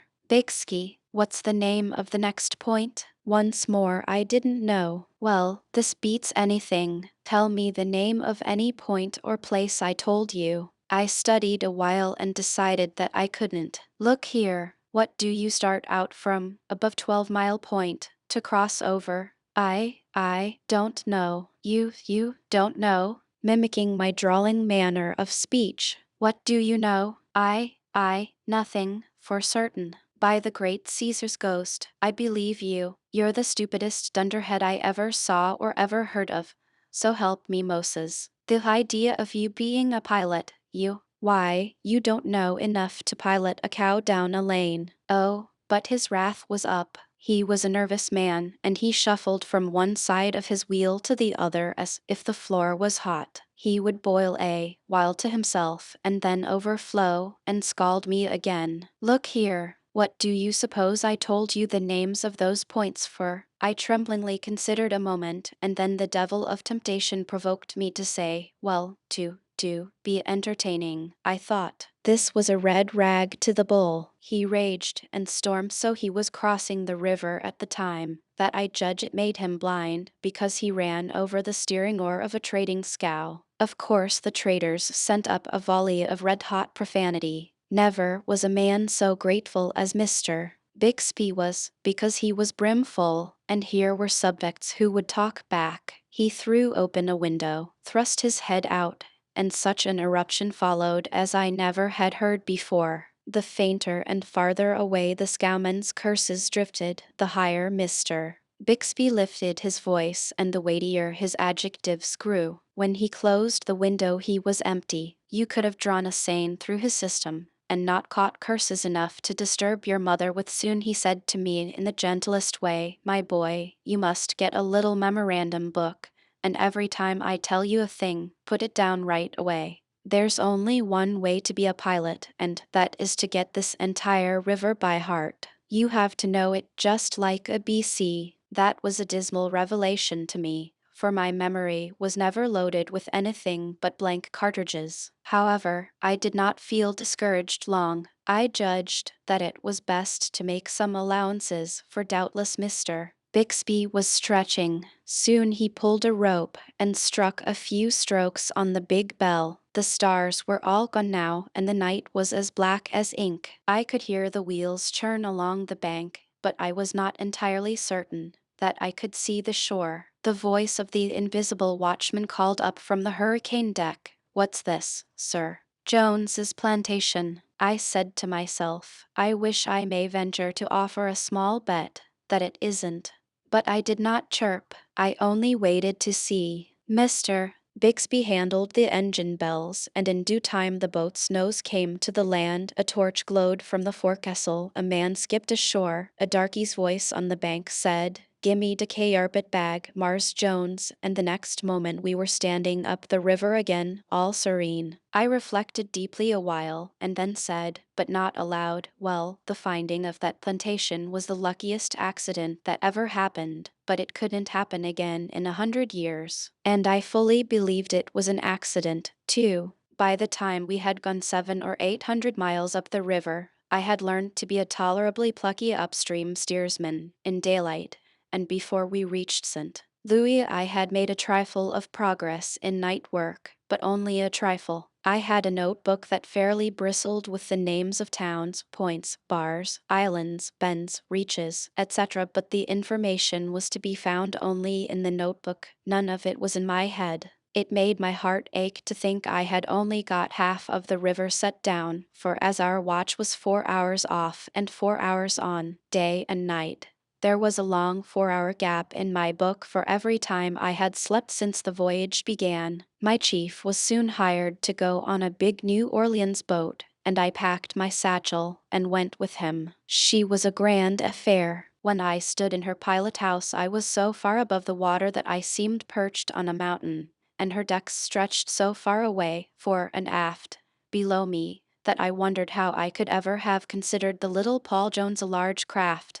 There were other differences, too. The Paul Jones's pilot house was a cheap, dingy, battered rattle-trap, cramped for room, but here was a sumptuous glass temple, room enough to have a dance in, showy red and gold window curtains, an imposing sofa, leather cushions, and a back to the high bench where visiting pilots sit, to spin yarns and look at the river, bright, fanciful cuspidors instead of a broad wooden box filled with sawdust, nice new oilcloth on the floor, a hospitable big stove for winter, a wheel as high as my head, costly with inlaid work, a wire tiller rope, bright brass knobs for the bells, and a tidy, white apron, black Texas tender, to bring up tarts and ices and coffee during the mid-watch, day and night. Now this was something like, and so I began to take heart once more to believe that piloting was a romantic sort of occupation after all. The moment we were underway, I began to prowl about the great steamer and fill myself with joy. She was as clean and as dainty as a drawing room. When I looked down her long, gilded saloon, it was like gazing through a splendid tunnel. She had an oil picture, by some gifted sign painter, on every stateroom door. She glittered with no end of prism-fringed chandeliers. The clerk's office was elegant, the bar was marvelous, and the barkeeper had been barbered and upholstered at incredible cost.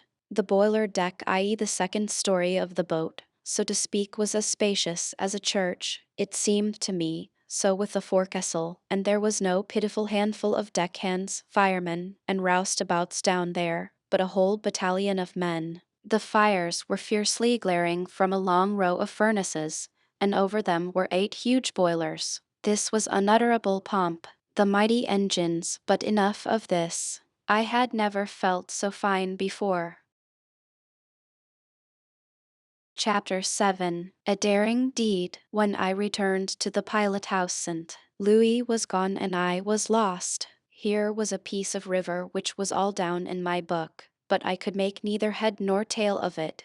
You understand, it was turned around. I had seen it when coming upstream, but I had never faced about to see how it looked when it was behind me. My heart broke again, for it was plain that I had got to learn this troublesome river both ways. The pilot house was full of pilots going down to look at the river, what is called the upper river, the 200 miles between St. Louis and Cairo, where the Ohio comes in, was low, and the Mississippi changes its channel so constantly that the pilots used to always find it necessary to run down to Cairo to take a fresh look when their boats were to lie in port a week, that is, when the water was at a low stage. A deal of this looking at the river was done by poor fellows who seldom had a berth, and whose only hope of getting one lay in their being always freshly posted and therefore ready to drop into the shoes of some reputable pilot for a single trip, on account of such pilot's sudden illness, or some other necessity, and a good many of them constantly ran up and down inspecting the river, not because they ever really hoped to get a berth, but because they being guests of the boat it was cheaper to look at the river than stay ashore and pay board. In time these fellows grew dainty in their tastes, and only infested boats that had an established reputation for setting good tables. All visiting pilots were useful, for they were always ready and willing, winter or summer, night or day, to go out in the yawl and help buoy the channel or assist the boat's pilots in any way they could. They were likewise welcome because all pilots are tireless talkers when gathered together, and as they talk only about the river they are always understood and are always interesting. Your true pilot cares nothing about anything on earth but the river, and his pride in his occupation surpasses the pride of kings. We had a fine company of these river inspectors along this trip. There were 8 or 10, and there was abundance of room for them in our great pilot house. 2 or 3 of them wore polished silk hats, elaborate shirt fronts, diamond breastpins, kid gloves, and patent leather boots. They were choice in their English, and bore themselves with a dignity proper to men of solid means and prodigious reputation as pilots. The others were more or less loosely clad, and wore upon their heads tall felt cones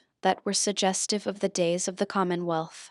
I was a cipher in this august company, and felt subdued, not to say torpid. I was not evening of sufficient consequence to assist at the wheel, when it was necessary to put the tiller hard down in a hurry. The guest that stood nearest did that when occasion required, and this was pretty much all the time, because of the crookedness of the channel, and the scant water. I stood in a corner, and the talk I listened to took the hope all out of me. One visitor said to another, "Jim, how did you run Plum Point, coming up?" It was in the night, there, and I ran it the way one of the boys on the Diana told me, started out about 50 yards above the wood pile on the false point, and held on the cabin under Plum Point till I raised the reef, quarter less Twain, then straightened up for the middle bar till I got well abreast the old one-limbed cottonwood in the bend, then got my stern on the cottonwood and head on the low place above the point, and came through a booming 9.5. Pretty square crossing, and it?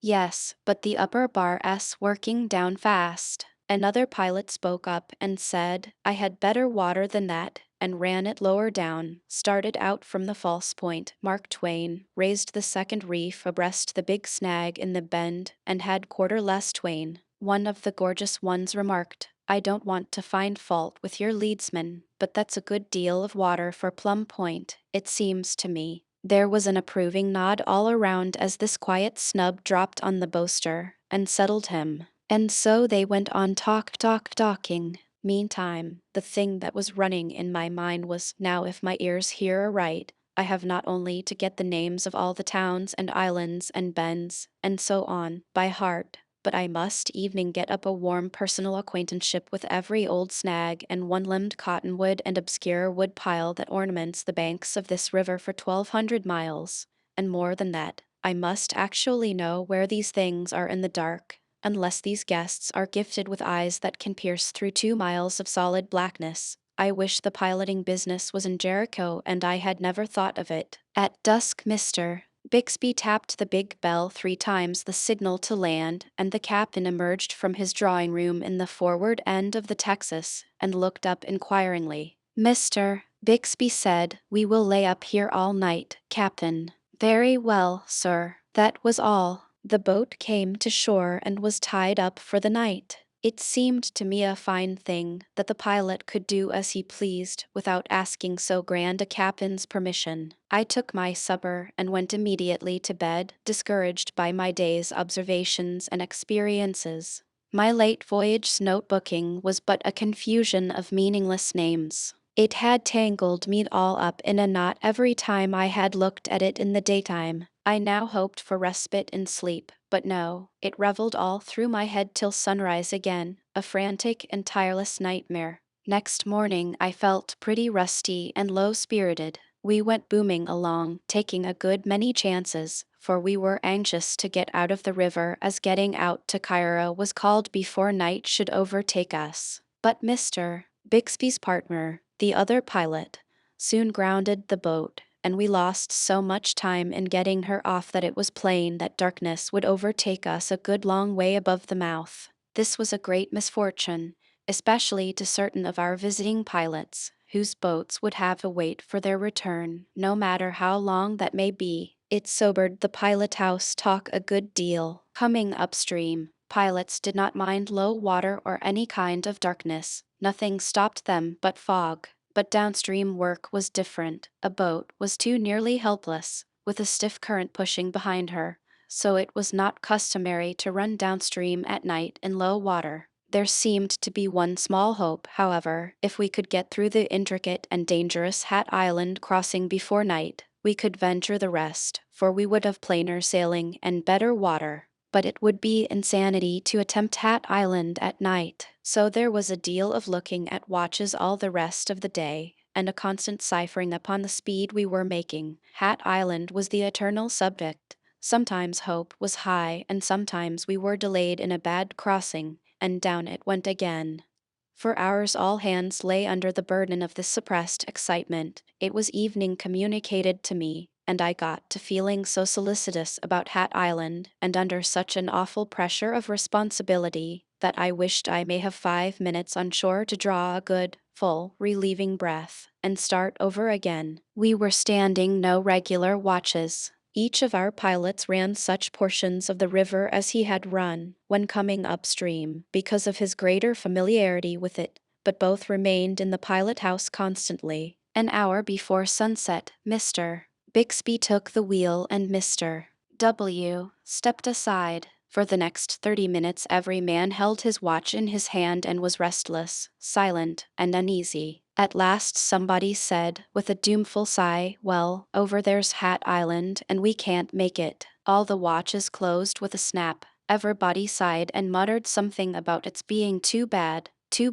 Ah, if we could only have got here half an hour sooner. And the place was thick with the atmosphere of disappointment. Some started to go out, but loitered, hearing no bell tap to land. The sun dipped behind the horizon. The boat went on. Inquiring looks passed from one guest to another, and one who had his hand on the doorknob and had turned it, waited, then soon took away his hand and let the knob turn back again. We bore steadily down the bend. More looks were exchanged and nods of surprised admiration, but no words. Insensibly the men drew together behind Mr. Bixby as the sky darkened and one or two dim stars came out. The dead silence and sense of waiting became oppressive. Mr. Bixby pulled the cord, and two deep, mellow notes from the big bell floated off on the night. Then a pause, and one more note was struck. The watchman's voice followed, from the hurricane deck, "Labboard lead, there, starboard lead." The cries of the leadsman began to rise out of the distance, and were gruffly repeated by the word bassers on the hurricane deck. MRK3, MRK3, quarter less 3, half Twain, quarter Twain, MRK Twain, quarter less. Mr. Bixby pulled two bell ropes and was answered by faint jinglings far below in the engine room, and our speed slackened. The steam began to whistle through the gauge cocks. The cries of the leadsman went on, and it is a weird sound, always, in the night. Every pilot in the lot was watching now, with fixed eyes, and talking under his breath. Nobody was calm and easy but Mr. Bixby. He would put his wheel down and stand on a spoke, and as the steamer swung into her to me utterly invisible marks, for we seemed to be in the mid of a wide and gloomy sea, he would meet and fasten her there. Out of the murmur of half-audible talk, one caught a coherent sentence now and then, such as, "There, she's over the first reef all right." After a pause, another subdued voice, her sterns coming down just exactly right. "By George, now she's in the marks, over she goes." Somebody else muttered, "Oh, it was done beautiful, beautiful." Now the engines were stopped altogether, and we drifted with the current. Not that I could see the boat drift, for I could not, the stars being all gone by this time. This drifting was the dismalest work. It held one's heart still. Soon I discovered a blacker gloom than that which surrounded us. It was the head of the island. We were closing right down upon it. We entered its deeper shadow, and so imminent seemed the peril that I was likely to suffocate, and I had the strongest impulse to do something, anything, to save the vessel. But still Mr. Bixby stood by his wheel, silent, intent as a cat, and all the pilots stood shoulder to shoulder at his back. "She'll not make it," somebody whispered. The water grew shoaler and shoaler, by the leadsman's cries, till it was down to 8.5. EIGHT feet, EIGHT feet, 7 and. Mr. Bixby said warningly through his speaking tube to the engineer, "Stand by, now." "Aye, aye, sir." 7.5. 7 feet, 6 and. We touched bottom. Instantly Mr. Bixby set a lot of bells ringing, shouted through the tube, "Now, let her have it, every ounce you've got." Then to his partner, "Put her hard down, snatch her, snatch her." The boat rasped and ground her way through the sand, hung upon the apex of disaster a single tremendous instant, and then over she went. And such a shout as went up at Mr. Bixby's back never loosened the roof of a pilot house before. There was no more trouble after that. Mr. Bixby was a hero that night, and it was some little time, too, before his exploit ceased to be talked about by river men. Fully to realize the marvelous precision required in laying the great steamer in her marks in that murky waste of water, one should know that not only must she pick her intricate way through snags and blind reefs, and then shave the head of the island so closely as to brush the overhanging foliage with her stern, but at one place she must pass almost within arm's reach of a sunken and invisible wreck that would snatch the hull timbers from under her if she should strike it, and destroy $250,000 worth of steamboat and cargo in 5 minutes, and maybe 150 human lives into the bargain. The last remark I heard that night was a compliment to Mr. Bixby, uttered in soliloquy and with unction by one of our guests. Chapter 8. Perplexing Lessons. At the end of what seemed a tedious while, I had managed to pack my head full of islands, towns, bars, points, and bends, and a curiously inanimate mass of lumber it was, too. However, inasmuch as I could shut my eyes and reel off a good long string of these names without leaving out more than 10 miles of river in every 50, I began to feel that I could take a boat down to New Orleans if I could make her skip those little gaps. but of course my complacency could hardly get start enough to lift my nose a trifle into the air before Mr. Bixby would think of something to fetch it down again. One day he turned on me suddenly with this settler, "What is the shape of Walnut Bend?" He may as well have asked me my grandmother's opinion of protoplasm. I reflected respectfully, and then said I didn't know it had any particular shape. My gunpowdery chief went off with a bang, of course, and then went on loading and firing until he was out of adjectives. I had learned long ago that he only carried just so many rounds of ammunition and was sure to subside into a very placable and evening remorseful old smooth war as soon as they were all gone. That word old is merely affectionate. He was not more than 34. I waited. Soon he said, "My boy, you've got to know the shape of the river perfectly. It is all there is left to steer by on a very dark night. Everything else is blotted out and gone. But mind you, it hasn't the same shape in the night that it has in the daytime. How on earth am I ever going to learn it, then? How do you follow a hall at home in the dark? Because you know the shape of it. You can't see it. Do you mean to say that I've got to know all the million trifling variations of shape in the banks of this interminable river as well as I know the shape of the front hall at home? On my honor, you've got to know them better than any man ever did know the shapes of the halls in his own house. I wish I was dead. Now I don't want to discourage you, but, well, pile it on me. I may as well have it now as another time. You see, this has got to be learned. There isn't any getting around it. A clear starlight night throws such heavy shadows that if you didn't know the shape of a shore perfectly you would claw away from every bunch of timber, because you would take the black shadow of it for a solid cape, and you see you would be getting scared to death every 15 minutes by the watch. You would be 50 yards from shore all the time, when you ought to be within 50 feet of it. You can't see a snag in one of those shadows, but you know exactly where it is, and the shape of the river tells you when you are coming to it. Then there's your pitch-dark night. The river is a very different shape on a pitch-dark night from what it is on a starlight night. All shores seem to be straight lines, then, and mighty dim ones, too, and you'd run them for straight lines only you know better. You boldly drive your boat right into what seems to be a solid, straight wall, you knowing very well that in reality there is a curve there, and that wall falls back and makes way for you. Then there's your gray mist. You take a night when there's one of these drizzly, gray mists, and then there isn't any particular shape to a shore. A gray mist would tangle the head of the oldest man that ever lived. Well, then, different kinds of moonlight change the shape of the river in different ways. You see. Oh, don't say any more, please. Have I got to learn the shape of the river according to all these 500,000 different ways? If I tried to carry all that cargo in my head it would make me stoop-shouldered. No, you only learn the shape of the river, and you learn it with such absolute certainty that you can always steer by the shape that's in your head, and never mind the one that's before your eyes. Very well, I'll try it, but after I have learned it, can I depend on it? Will it keep the same form and not go fooling around? Before Mr. Bixby could answer, Mr.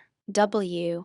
came in to take the watch, and he said, "Bixby, you'll have to look out for President's Island and all that country clear away up above the Old Hen and Chickens. The banks are caving, and the shape of the shore's changing like everything. Why, you wouldn't know the point above 40. You can go up inside the old sycamore snag now." Footnote 1. It may not be necessary, but still it can do no harm to explain that inside means between the snag and the shore. So that question was answered. Here were leagues of shore changing shape. My spirits were down in the mud again. Two things seemed pretty apparent to me. One was that in order to be a pilot a man had got to learn more than any one man ought to be allowed to know, and the other was that he must learn it all over again in a different way every 24 hours. That night we had the watch until 12. Now it was an ancient river custom for the two pilots to chat a bit when the watch changed.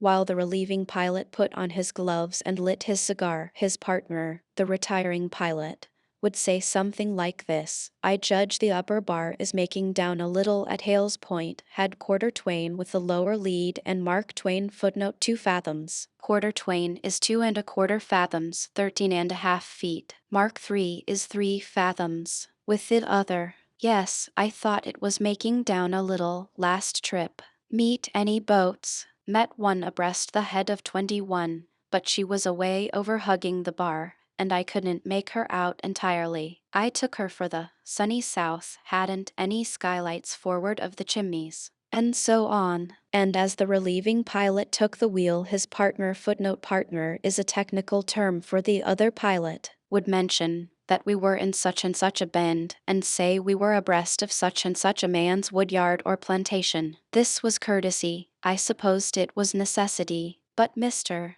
W. came on watch full 12 minutes late on this particular night, a tremendous breach of etiquette. In fact, it is the unpardonable sin among pilots. So Mr. Bixby gave him no greeting whatever, but simply surrendered the wheel, and marched out of the pilot house without a word. I was appalled. It was a villainous night for blackness. We were in a particularly wide and blind part of the river, where there was no shape or substance to anything, and it seemed incredible that Mr. Bixby should have left that poor fellow to kill the boat trying to find out where he was. But I resolved that I would stand by him anyway. He should find that he was not wholly friendless, so I stood around and waited to be asked where we were. But Mr. W. plunged on serenely through the solid firmament of black cats that stood for an atmosphere and never opened his mouth. Here is a proud devil, thought I, here is a limb of Satan that would rather send us all to destruction than put himself under obligations to me, because I am not yet one of the salt of the earth and privileged to snub captains and lord it over everything dead and alive in a steamboat. I soon climbed up on the bench.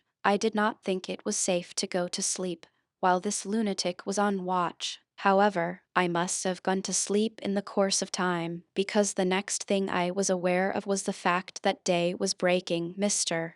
W. gone, and Mr. Bixby at the wheel again. So it was 4 o'clock, and all well, but me. I felt like a skinful of dry bones, and all of them trying to ache at once. Mr. Bixby asked me what I had stayed up there for. I confessed that it was to do Mr. W. a benevolence, tell him where he was. It took 5 minutes for the entire preposterousness of the thing to filter into Mr. Bixby's system, and then I judge it filled him nearly up to the chin, because he paid me a compliment, and not much of a one either. He said, well, taking you by and large, you do seem to be more different kinds of an ass than any creature I ever saw before. What did you suppose he wanted to know for? I said I thought it may be a convenience to him. Convenience, D-nation. Didn't I tell you that a man's got to know the river in the night the same as he'd know his own front hall? Well, I can follow the front hall in the dark, if I know it is the front hall, but suppose you set me down in the middle of it in the dark, and not tell me which hall it is, how am I to know? Well, you've got to, on the river. All right. Then I'm glad I never said anything to Mr. W. I should say so. Why, he'd have slammed you through the window and utterly ruined $100 worth of window sash and stuff. I was glad this damage had been saved, for it would have made me unpopular with the owners. They always hated anybody who had the name of being careless and injuring things. I went to work now to learn the shape of the river, and of all the eluding and ungraspable objects that ever I tried to get mind or hands on. That was the chief. I would fasten my eyes upon a sharp, wooded point that projected far into the river some miles ahead of me, and go to laboriously photographing its shape upon my brain, and just as I was beginning to succeed to my satisfaction, we would draw up toward it and the exasperating thing would begin to melt away and fold back into the bank. If there had been a conspicuous dead tree standing upon the very point of the cape, I would find that tree inconspicuously merged into the general forest, and occupying the middle of a straight shore. When I got abreast of it, no prominent hill would stick to its shape long enough for me to make up my mind what its form really was,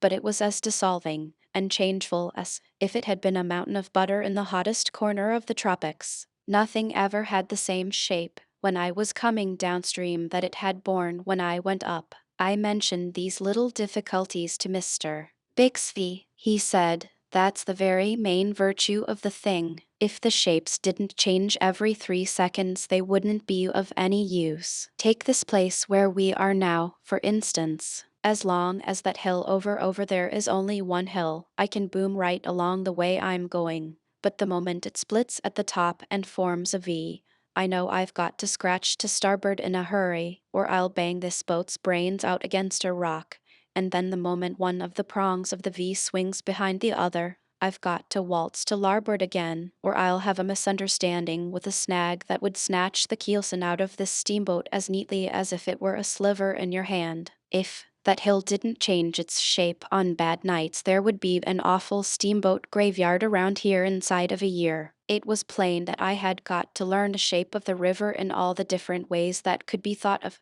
upside down, wrong end first, inside out, fore and aft, and thwartships, and then know what to do on gray nights when it hadn't any shape at all. So I set about it. In the course of time I began to get the best of this naughty lesson, and my self-complacency moved to the front once more. Mr. Bixby was all fixed and ready to start it to the rear again. He opened on me after this fashion: "How much water did we have in the middle crossing at Hole in the Wall, trip before last?" I considered this an outrage. I said, "Every trip, down and up, the leadsmen are singing through that tangled place for 3/4 of an hour on a stretch. How do you reckon I can remember such a mess as that?" "My boy, you've got to remember it. You've got to remember the exact spot and the exact marks the boat lay in when we had the shoalest water in ever one of the 500 shoal places between St. Louis and New Orleans, and you mustn't get the shoal soundings and marks of one trip mixed up with the shoal soundings and marks of another, either, for they're not often twice alike. You must keep them separate."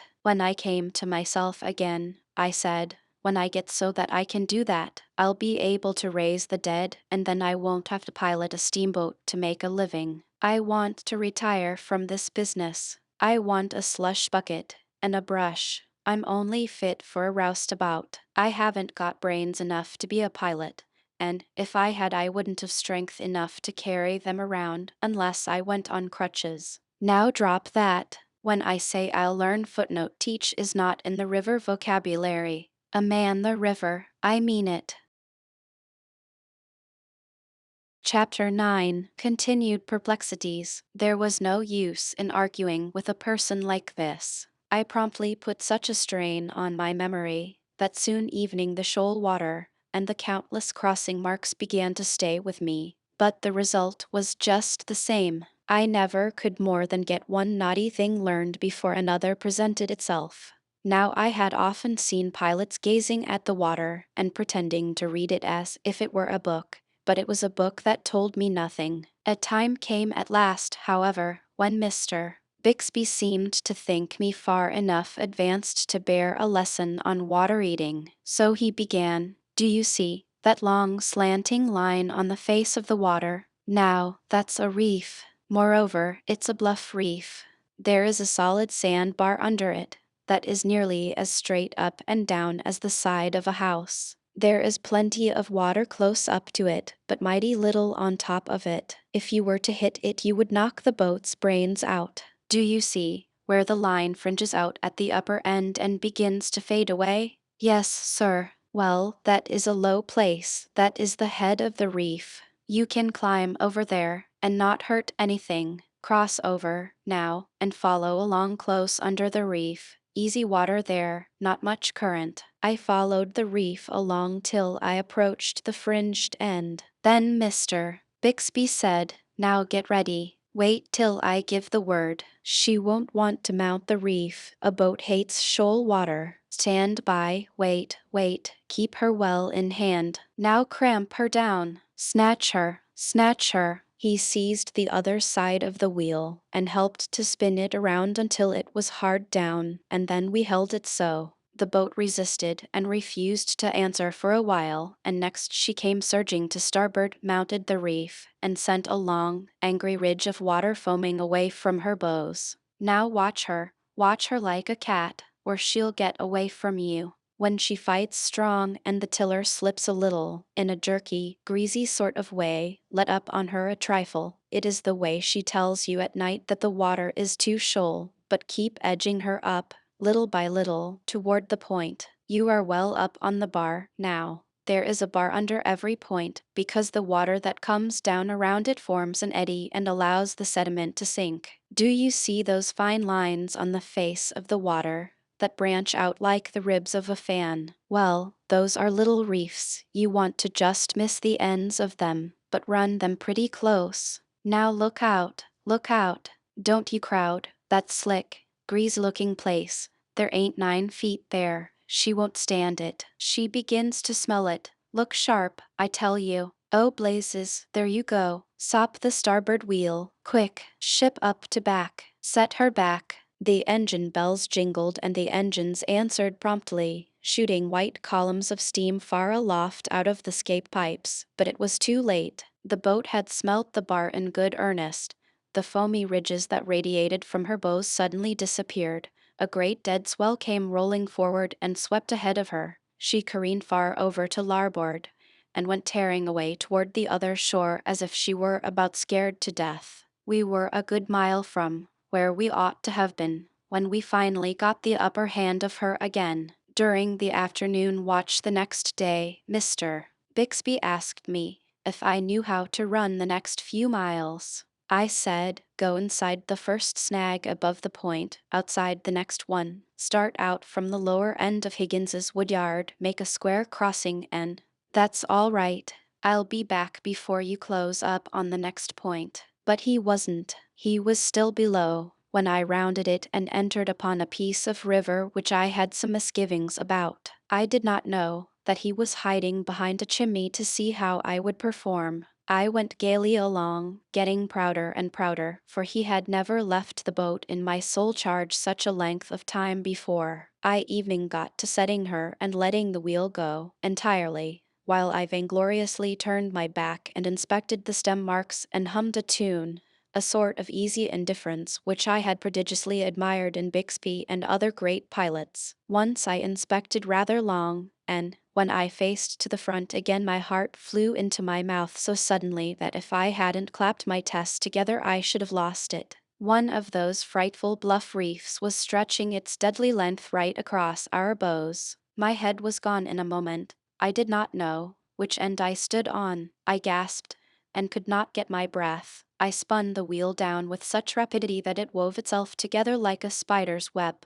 The boat answered and turned square away from the reef, but the reef followed her. I fled, and still it followed, still it kept, right across my bows. I never looked to see where I was going. I only fled. The awful crash was imminent. Why didn't that villain come? If I committed the crime of ringing a bell, I make it thrown overboard. But better that than kill the boat. So in blind desperation I started such a rattling shivery down below as never had astounded an engineer in this world before, I fancy. Amidst the frenzy of the bells the engines began to back and fill in a furious way, and my reason forsook its throne. We were about to crash into the woods on the other side of the river. Just then Mr. Bixby stepped calmly into view on the hurricane deck. My soul went out to him in gratitude. My distress vanished. I would have felt safe on the brink of Niagara with Mr. Bixby on the hurricane deck. He blandly and sweetly took his toothpick out of his mouth between his fingers,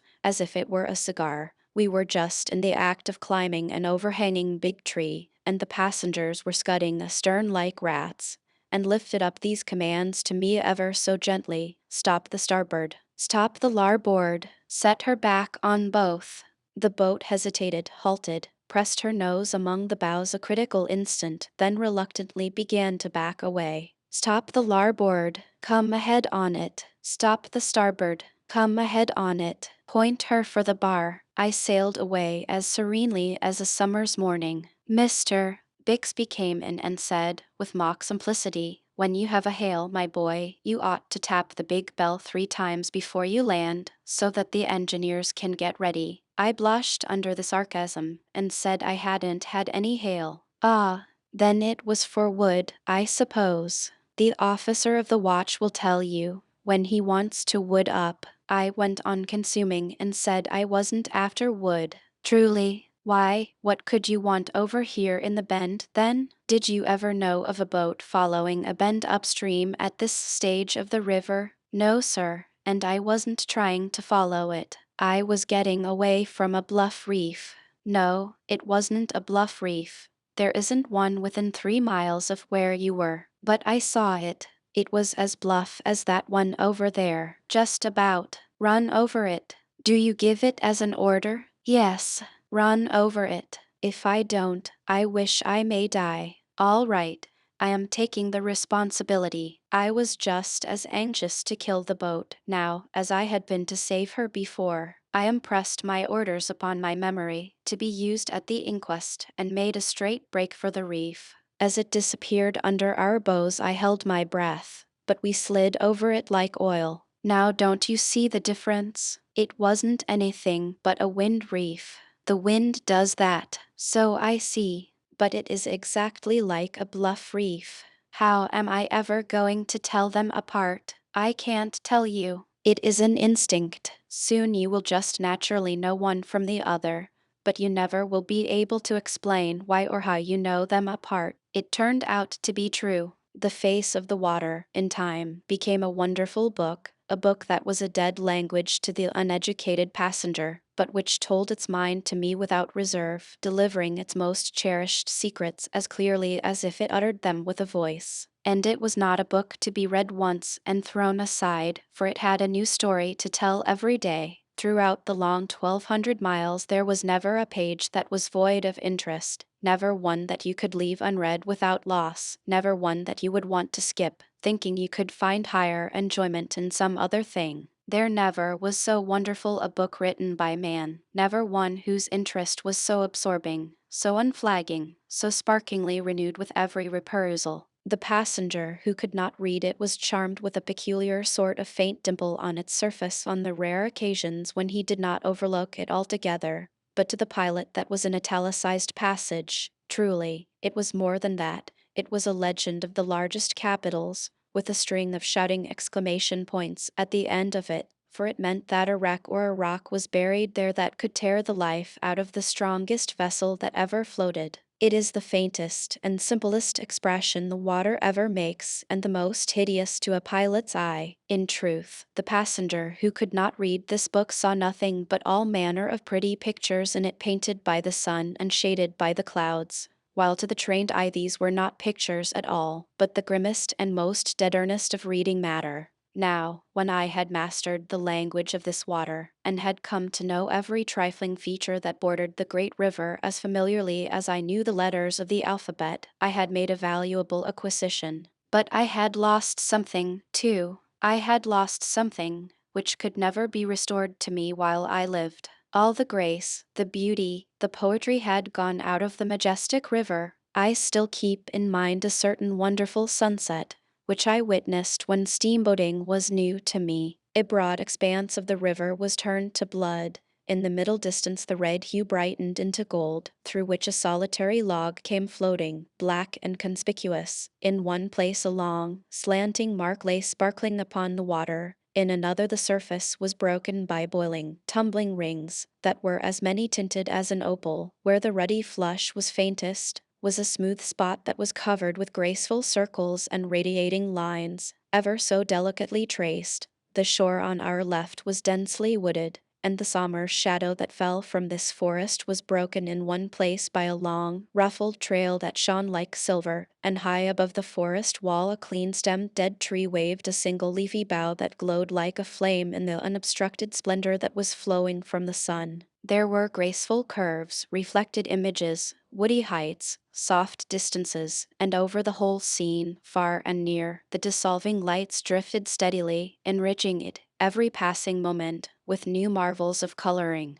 I stood like one bewitched. I drank it in a speechless rapture. The world was new to me, and I had never seen anything like this at home. But as I have said, a day came when I began to cease from noting the glories and the charms which the moon and the sun and the twilight wrought upon the river's face, another day came when I ceased altogether to note them. Then, if that sunset scene had been repeated, I should have looked upon it without rapture, and should have commented upon it inwardly, after this fashion: this sun means that we are going to have wind to tomorrow. That floating log means that the river is rising. Small thanks to it. That slanting mark on the water refers to a bluff reef which is going to kill somebody's steamboat one of these nights. If it keeps on stretching out like that, those tumbling boils show a dissolving bar and a change in channel there. The lines and circles in the slick water over there are a warning that that troublesome place is shoaling up dangerously. That silver streak in the shadow of the forest is the break from a new snag, and he has located himself in the very best place he could have found to fish for steamboats. That tall dead tree, with a single living branch, is not going to last long, and then how is a body ever going to get through this blind place at night without the friendly old landmark? No, the romance and the beauty were all gone from the river. All the value any feature of it had for me now was the amount of usefulness it could furnish toward compassing the safe piloting of a steamboat. Since those days, I have pitied doctors from my heart. What does the lovely flush in a beauty's cheek mean to a doctor but a break that ripples above some deadly disease? Are not all her visible charms sewn thick with what are to him the signs and symbols of hidden decay? Does he ever see her beauty at all, or doesn't he simply view her professionally and comment upon her unwholesome condition all to himself? Chapter 10: Completing My Education. Whoever has done me the courtesy to read my chapters, which have preceded this, may possibly wonder that I deal so minutely with piloting as a science. It was the prime purpose of those chapters, and I am not quite done yet. I wish to show, in the most patient and painstaking way, what a wonderful science it is. Ship channels are buoyed and lighted, and therefore it is a comparatively easy undertaking to learn to run them. Clear water rivers, with gravel bottoms, change their channels very gradually, and therefore one needs to learn them but once. But piloting becomes another matter when you apply it to vast streams like the Mississippi and the Missouri, whose alluvial banks cave and change constantly, whose snags are always hunting up new quarters, whose sandbars are never at rest, whose channels are forever dodging and jerking, and whose obstructions must be confronted in all nights and all weathers without the aid of a single lighthouse or a single buoy, for there is neither light nor buoy to be found anywhere in all this 3,000 or 4,000 miles of villainous river. Footnote: true at the time referred to, not true now. 1882. I feel justified in enlarging upon this great science for the reason that I feel sure no one has ever yet written a paragraph about it who had piloted a steamboat himself, and so had a practical knowledge of the subject. If the theme were hackneyed, I should be obliged to deal gently with the reader, but since it is wholly new, I have felt at liberty to take up a considerable degree of room with it. When I had learned the name and position of every visible feature of the river, when I had so mastered its shape that I could shut my eyes and trace it from St. Louis to New Orleans, when I had learned to read the face of the water as one would cull the news from the morning paper, and finally, when I had trained my dull memory to treasure up an endless array of soundings and crossing marks and keep fast hold of them, I judged that my education was complete. So I got to tilting my cap to the side of my head and wearing a toothpick in my mouth at the wheel. Mr. Bixby had his eye on these airs. One day he said, "What is the height of that bank over there at Burgess's?" "How can I tell, sir? It is 3/4 of a mile away." "Very poor eye, very poor. Take the glass." I took the glass and soon said, "I can't tell. I suppose that that bank is about 1.5 feet high." 1.5 feet. That's a 6-foot bank. How high was the bank along here last trip? I don't know. I never noticed. You didn't? Well, you must always do it hereafter. Why? Because you'll have to know a good many things that it tells you. For one thing, it tells you the stage of the river, tells you whether there's more water or less in the river along here than there was last trip. The leads tell me that. I rather thought I had the advantage of him there. Yes, but suppose the leads lie? The bank would tell you so, and then you'd stir those leadsmen up a bit. There was a 10-foot bank here last trip, and there is only a 6-foot bank now. What does that signify? That the river is 4 feet higher than it was last trip. Very good. Is the river rising or falling? Rising. No, it ain't. I guess I am right, sir. Over there is some driftwood floating down the stream. A rise starts the driftwood, but then it keeps on floating while after the river is done rising. Now the bank will tell you about this. Wait till you come to a place where it shelves a little. Now here, do you see this narrow belt of fine sediment that was deposited while the water was higher? You see the driftwood begins to strand, too. The bank helps in other ways. Do you see that stump on the false point? Aye, sir. Well, the water is just up to the roots of it. You must make a note of that. Why? Because that means that there's 7 feet in the chute of 103, but 103 is a long way up the river yet. That's where the benefit of the bank comes in. There is water enough in 103 now, yet there may not be by the time we get there, but the bank will keep us posted all along. You don't run close chutes on a falling river, upstream, and there are precious few of them that you are allowed to run at all downstream. There's a law of the United States against it. The river may be rising by the time we get to 103, and in that case we'll run it. We are drawing how much? 6 feet aft, 6.5 forward. Well, you do seem to know something. But what I particularly want to know is if I have got to keep up an everlasting measuring of the banks of this river, 1,200 miles, month in and month out. Of course, my emotions were too deep for words for a while. Soon I said, "And how about these chutes? Are there many of them?" "I should say so. I fancy we shan't run any of the river this trip as you've ever seen it run before, so to speak. If the river begins to rise again, we'll go up behind bars that you've always seen standing out of the river, high and dry like the roof of a house. We'll cut across low places that you've never noticed at all, right through the middle of bars that cover 300 acres of river. We'll creep through cracks where you've always thought was solid land. We'll dart through the woods and leave 25 miles of river off to one side. We'll see the hind side of every island between New Orleans and Cairo. Then I've got to go to work and learn just as much more river as I already know. Just about twice as much more, as near as you can come at it. Well, one lives to find out. I think I was a fool when I went into this business. Yes, that is true, and you are yet. But you'll not be when you've learned it. Ah, I never can learn it. I will see that you do. Soon I ventured again, have I got to learn all this thing just as I know the rest of the river, shapes and all, and so I can run it at night? Yes, and you've got to have good fair marks from one end of the river to the other. That will help the bank tell you when there is water enough in each of these countless places, like that stump, you know. When the river first begins to rise, you can run half a dozen of the deepest of them. When it rises a foot more, you can run another dozen. The next foot will add a couple of dozen, and so on. So you see, you have to know your banks and marks to a dead moral certainty, and never get them mixed, for when you start through one of those cracks, there's no backing out again, as there is in the big river. You've got to go through, or stay there 6 months if you get caught on a falling river. There are about 50 of these cracks, which you can't run at all except when the river is brimful, and over the banks. This new lesson is a cheerful prospect, cheerful enough,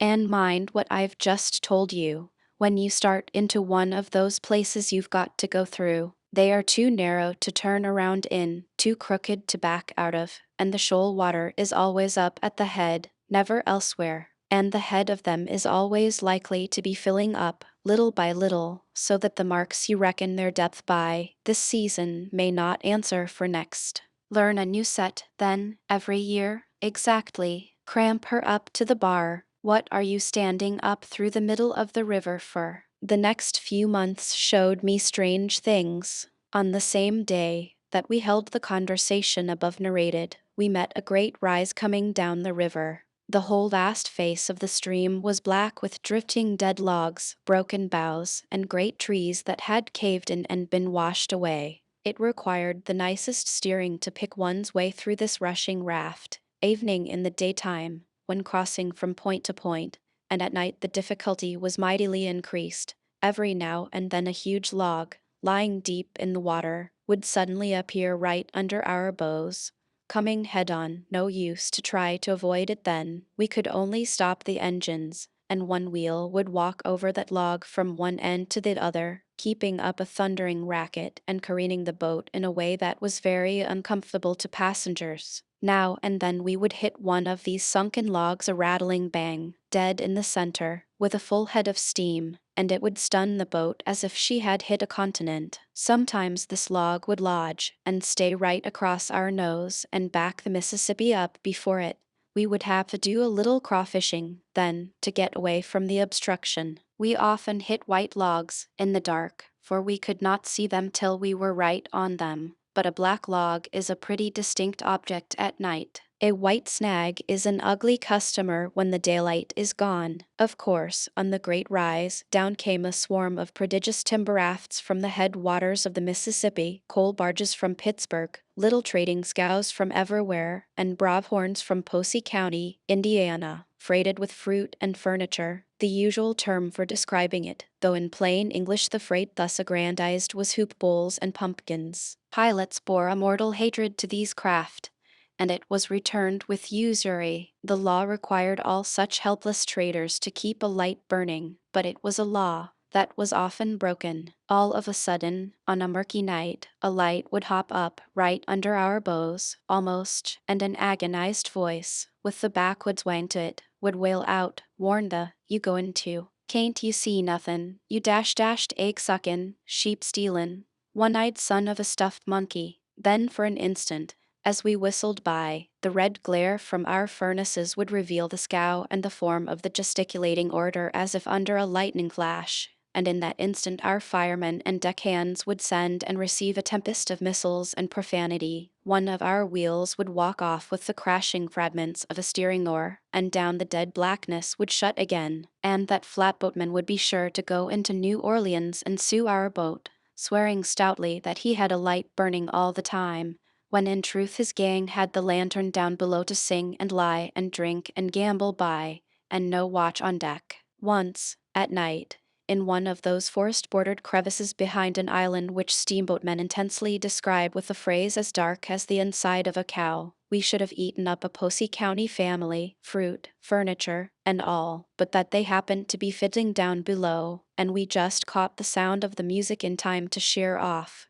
doing no serious damage, unfortunately, but coming so near it that we had good hopes for a moment. These people brought up their lantern, then, of course, and as we backed and filled to get away, the precious family stood in the light of it, both sexes and various ages, and cursed us till everything turned blue. Chapter 11. The river rises. During this big rise, these small fry craft were an intolerable nuisance. We were running chute after chute, a new world to me, and if there was a particularly cramped place in a chute, we would be pretty sure to meet a broadhorn there, and if he failed to be there, we would find him in a still worse locality, namely, the head of the chute, on the shoal water, and then there would be no end of profane cordialities exchanged. Sometimes, in the big river, when we would be feeling our way cautiously along through a fog, the deep hush would suddenly be broken by yells and a clamor of tin pans, and all an instant a log raft would appear vaguely through the webby veil, close upon us, and then we did not wait to swap knives, but snatched our engine bells out by the roots and piled on all the steam we had, to scramble out of the way. One doesn't hit a rock or a solid log craft with a steamboat when he can get excused. You will hardly believe it, but many steamboat clerks always carried a large assortment of religious tracts with them in those old departed steamboating days. Truly they did. 20 times a day we would be cramping up around a bar, while a string of these small fry rascals were drifting down into the head of the bend away above, and beyond us a couple of miles. Now a skiff would dart away from one of them, and come fighting its laborious way across the desert of water. It would ease all in the shadow of our forecastle, and the panting oarsmen would shout, "Gimme a popper." As the skiff drifted swiftly astern, the clerk would throw over a file of New Orleans journals. If these were picked up without comment, you may notice that now a dozen other skiffs had been drifting down upon us without saying anything. You understand, they had been waiting to see how no one was going to fare. No, one making no comment, all the rest would bend to their oars and come on, now. And as fast as they came, the clerk would heave over neat bundles of religious tracts tied to shingles. The amount of hard swearing which 12 packages of religious literature will command when impartially divided up among 12 raftsmen's crews, who have pulled a heavy skiff 2 miles on a hot day to get them, is simply incredible. As I have said, the big rise brought a new world under my vision. By the time the river was over its banks, we had forsaken our old paths and were hourly climbing over bars that had stood 10 feet out of water before. We were shaving stumpy shores, like that at the foot of Madrid Bend, which I had always seen avoided before. We were clattering through chutes like that of 82, where the opening at the foot was an unbroken wall of timber till our nose was almost at the very spot. Some of these chutes were utter solitudes. The dense, untouched forest overhung both banks of the crooked little crack, and one could believe that human creatures had never intruded there before. The swinging grapevines, the grassy nooks and vistas glimpsed as we swept by, the flowering creepers waving their red blossoms from the tops of dead trunks, and all the spendthrift richness of the forest foliage, were wasted and thrown away there. The chutes were lovely places to steer in. They were deep, except at the head. The current was gentle. Under the points the water was absolutely dead, and the invisible banks so bluff that where the tender willow thickets projected you could bury your boats broadside in them as you tore along, and then you seemed fairly to fly. Behind other islands we found wretched little farms, and wretcheder little log cabins. There were crazy rail fences sticking a foot or two above the water, with 1 or 2 jeans-clad, chills-racked, yellow-faced male miserables roosting on the top rail, elbows on knees, jaws in hands, grinding tobacco and discharging the result at floating chips through crevices left by lost Tess, while the rest of the family and the few farm animals were huddled together in an empty wood flat riding at her moorings close at hand. In this flat boat the family would have to cook and eat and sleep for a lesser or greater number of days or possibly weeks, until the river should fall 2 or 3 feet and let them get back to their log cabin and their chills again.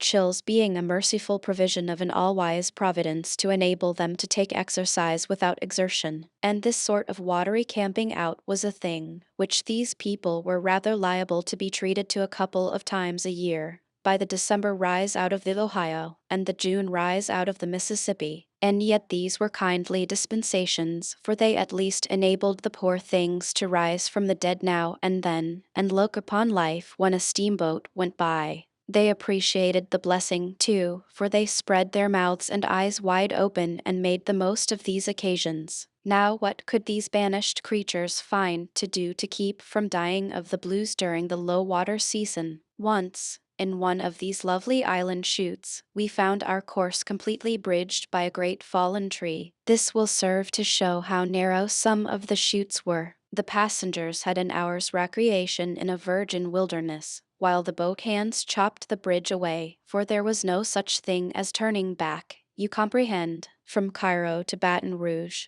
when the river is over its banks, you have no particular trouble in the night, for the 1,000-mile wall of dense forest that guards the 2 banks all the way is only gap with a farm or woodyard opening at intervals, and so you can't get out of the river much easier than you could get out of a fenced lane. But from Baton Rouge to New Orleans it is a different matter. The river is more than a mile wide and very deep, as much as 200 feet in places. Both banks, for a good deal over 100 miles, are shorn of their timber and bordered by continuous sugar plantations, with only here and there a scattering sapling or row of ornamental china trees. The timber is shorn off clear to the rear of the plantations, from 2 to 4 miles. When the first frost threatens to come, the planters snatch off their crops in a hurry. When they have finished grinding the cane, they form the refuse of the stalks, which they call bagasse, into great piles and set fire to them, though in other sugar countries the bagasse is used for fuel in the furnaces of the sugar mills. Now the piles of damp bagasse burn slowly and smoke like Satan's own kitchen. An embankment 10 or 15 feet high guards both banks of the Mississippi all the way down that lower end of the river, and this embankment is set back from the edge of the shore from 10 to perhaps 100 feet, according to circumstances,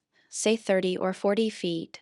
As a general thing, fill that whole region with an impenetrable gloom of smoke from 100 miles of burning bagasse piles, when the river is over the banks, and turn a steamboat loose along there at midnight and see how she will feel. And see how you will feel, too. You find yourself away out in the amid of a vague dim sea that is shoreless, that fades out and loses itself in the murky distances, for you cannot discern the thin rib of embankment, and you are always imagining you see a straggling tree when you don't. The plantations themselves are transformed by the smoke and look like a part of the sea. All through your watch you are tortured with the exquisite misery of uncertainty. You hope you are keeping in the river, but you do not know. All that you are sure about is that you are likely to be within 6 feet of the bank and destruction when you think you are a good half-mile from shore, and you are sure, also, that if you chance suddenly to fetch up against the embankment and topple your chimneys overboard,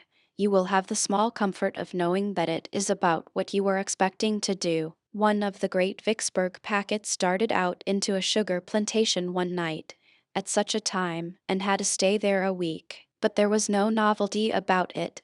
It had often been done before. I thought I had finished this chapter, but I wish to add a curious thing while it is in my mind. It is only relevant in that it is connected with piloting. There used to be an excellent pilot on the river, a Mr. X, who was a somnambulist. It was said that if his mind was troubled about a bad piece of river, he was pretty sure to get up and walk in his sleep and do strange things. He was once fellow pilot for a trip or two with George Ealer on a great New Orleans passenger packet. During a considerable part of the first trip George was uneasy, but got over it soon, as X seemed content to stay in his bed when asleep. Late one night the boat was approaching Helena, Arkansas. The water was low, and the crossing above the town in a very blind and tangled condition. X had seen the crossing since Ealer had, and as the night was particularly drizzly, sullen, and dark,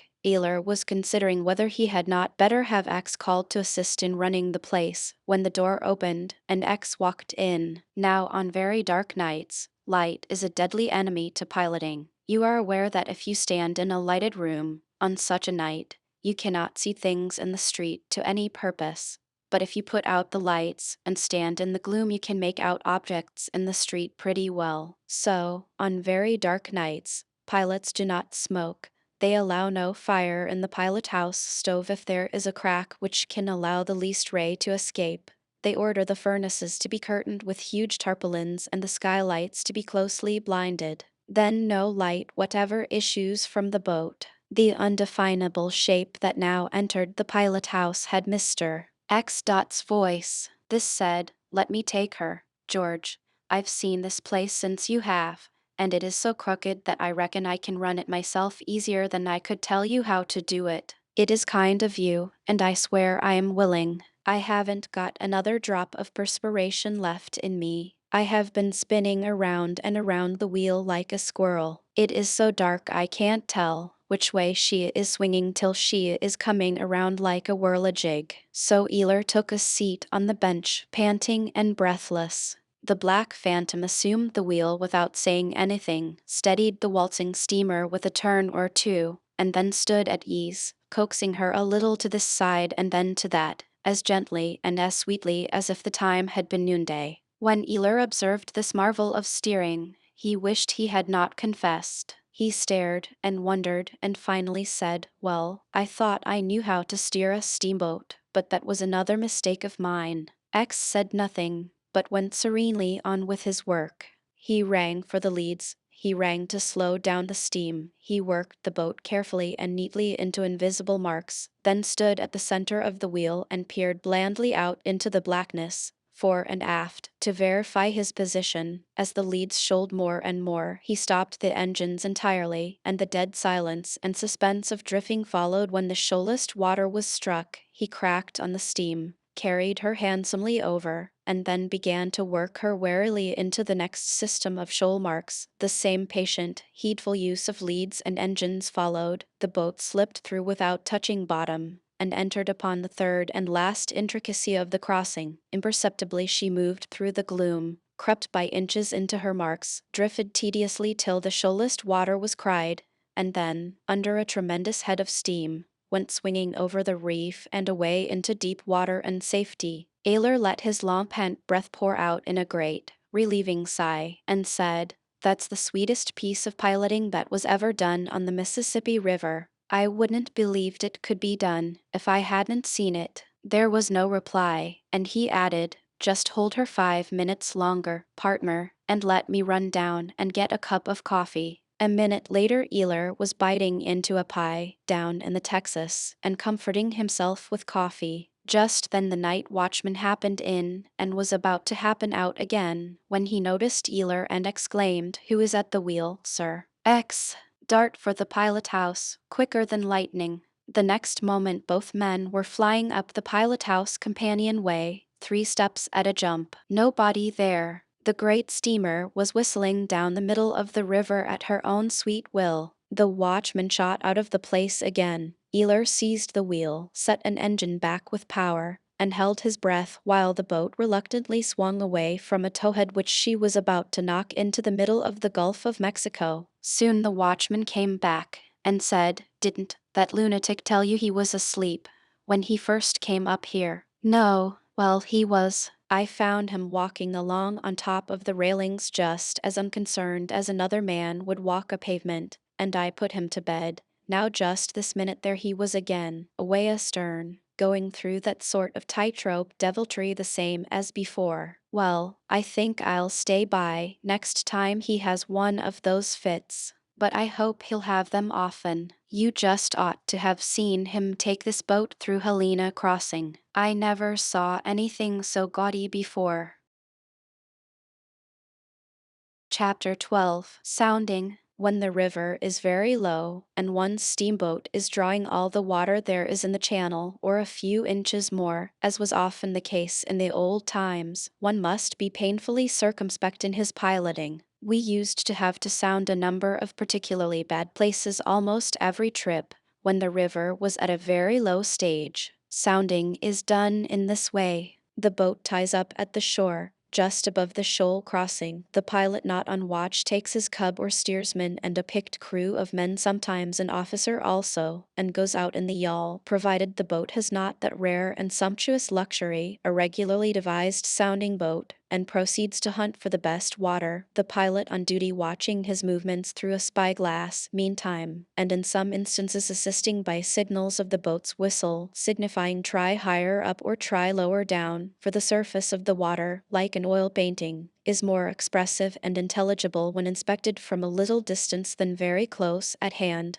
The whistle signals are seldom necessary, however, never, perhaps, except when the wind confuses the significant ripples upon the water's surface. When the yawl has reached the shoal place, the speed is slackened, the pilot begins to sound the depth with a pole 10 or 12 feet long, and the steersman at the tiller obeys the order to hold her up to starboard, or let her fall off to larboard. Footnote: the term larboard is never used at sea now, to signify the left hand, but was always used on the river in my time, or steady as you go. When the measurements indicate that the yawl is approaching the shoalest part of the reef, the command is given to ease all. Then the men stop rowing, and the yawl drifts with the current. The next order is stand by with the buoy. The moment the shallowest point is reached, the pilot delivers the order, let go the buoy, and over she goes. If the pilot is not satisfied, he sounds the place again. If he finds better water higher up or lower down, he removes the buoy to that place.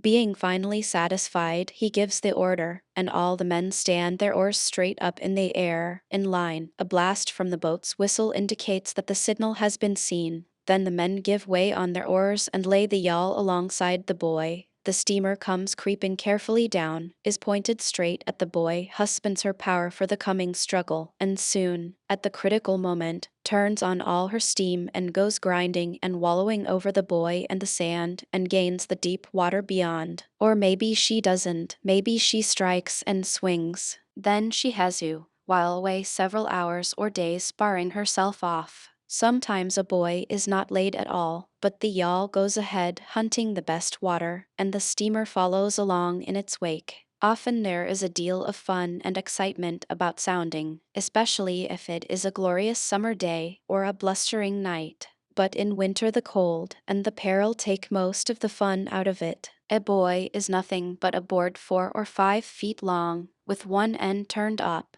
It is a reversed schoolhouse bench, with one of the supports left and the other removed. It is anchored on the shoalest part of the reef by a rope with a heavy stone made fast to the end of it. But for the resistance of the turned-up end of the reversed bench, the current would pull the buoy under water. At night, a paper lantern with a candle in it is fastened on top of the buoy, and this can be seen a mile or more, a little glimmering spark in the waste of blackness. Nothing delights a cub so much as an opportunity to go out sounding. There is such an air of adventure about it. Often there is danger.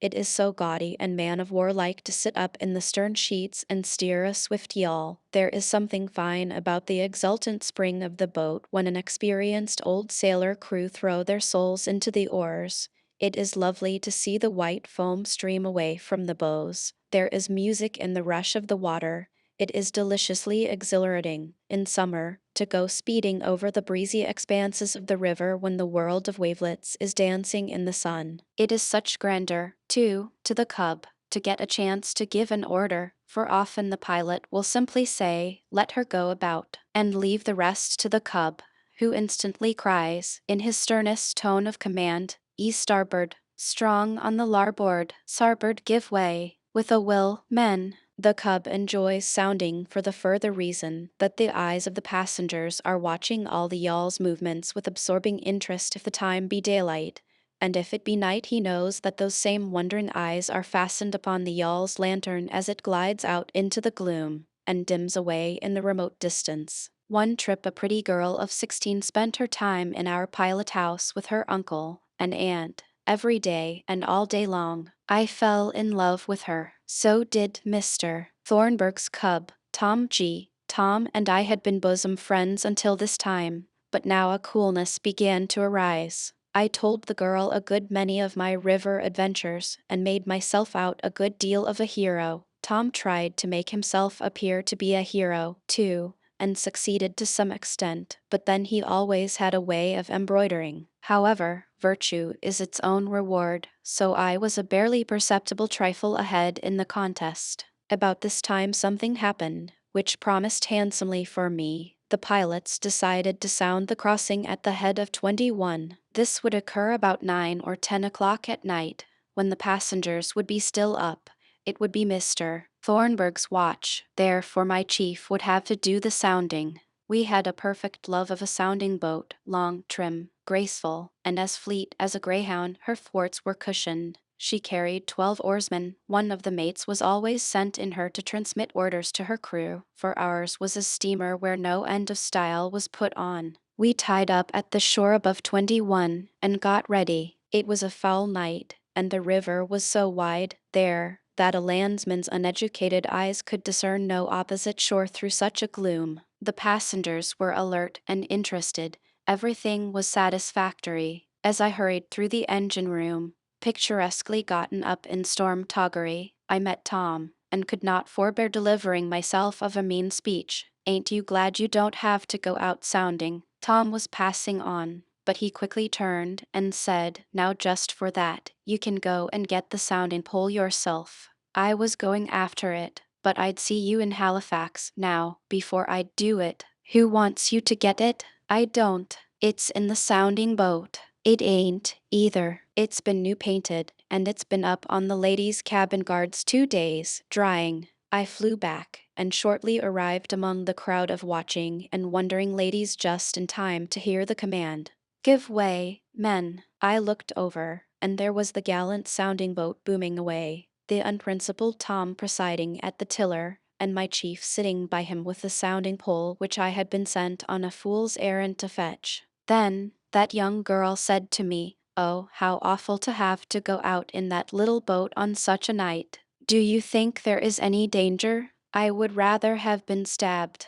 I went off, full of venom, to help in the pilot house. Soon the boat's lantern disappeared, and after an interval a wee spark glimmered upon the face of the water a mile away. Mr. Thornburg blew the whistle in acknowledgment, backed the steamer out, and made for it. We flew along for a while, then slackened steam, and went cautiously gliding toward the spark. Soon Mr. Thornburg exclaimed, "Hello, the boy lantern's out." He stopped the engines. A moment or two later he said, "Why, there it is again." So he came ahead on the engines once more and rang for the leads. Gradually the water shoaled up, and then began to deepen again. Mr. Thornburg muttered, "Well, I don't understand this. I believe that boy has drifted off the reef. Seems to be a little too far to the left. No matter, it is safest to run over it anyhow." So, in that solid world of darkness we went creeping down on the light. Just as our bows were in the act of plowing over it, Mr. Thornburg seized the bell ropes, rang a startling peal, and exclaimed, "My soul, it's the sounding boat."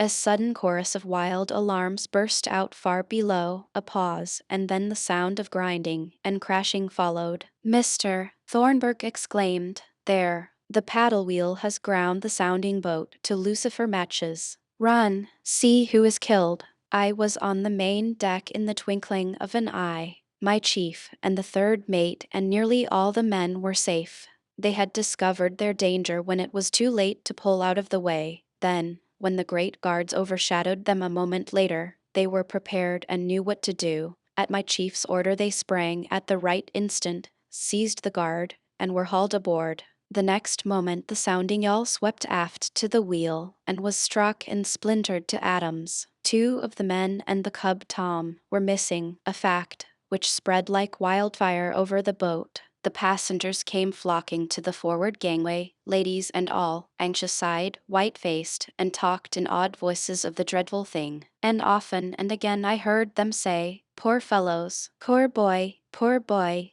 By this time the boat's yawl was manned and away to search for the missing. Now a faint call was heard, off to the left. The yawl had disappeared in the other direction. Half the people rushed to one side to encourage the swimmer with their shouts. The other half rushed the other way to shriek to the yawl to turn about. By the callings, the swimmer was approaching, but some said the sound showed failing strength.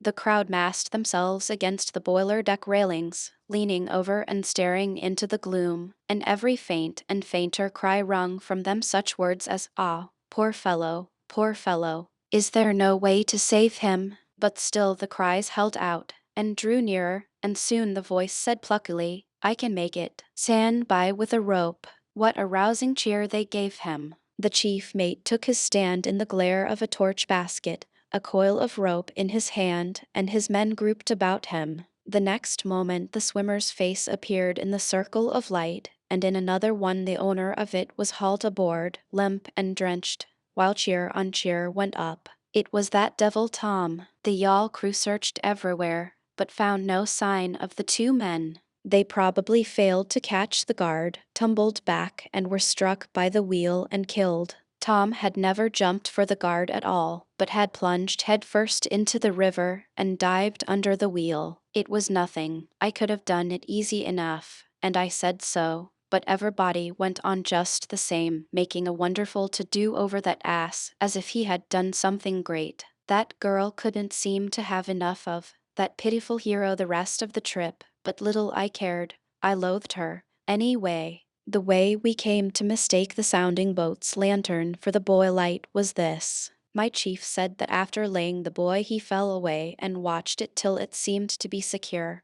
Then he took up a position 100 yards below it and a little to one side of the steamer's course, headed the sounding boat upstream, and waited.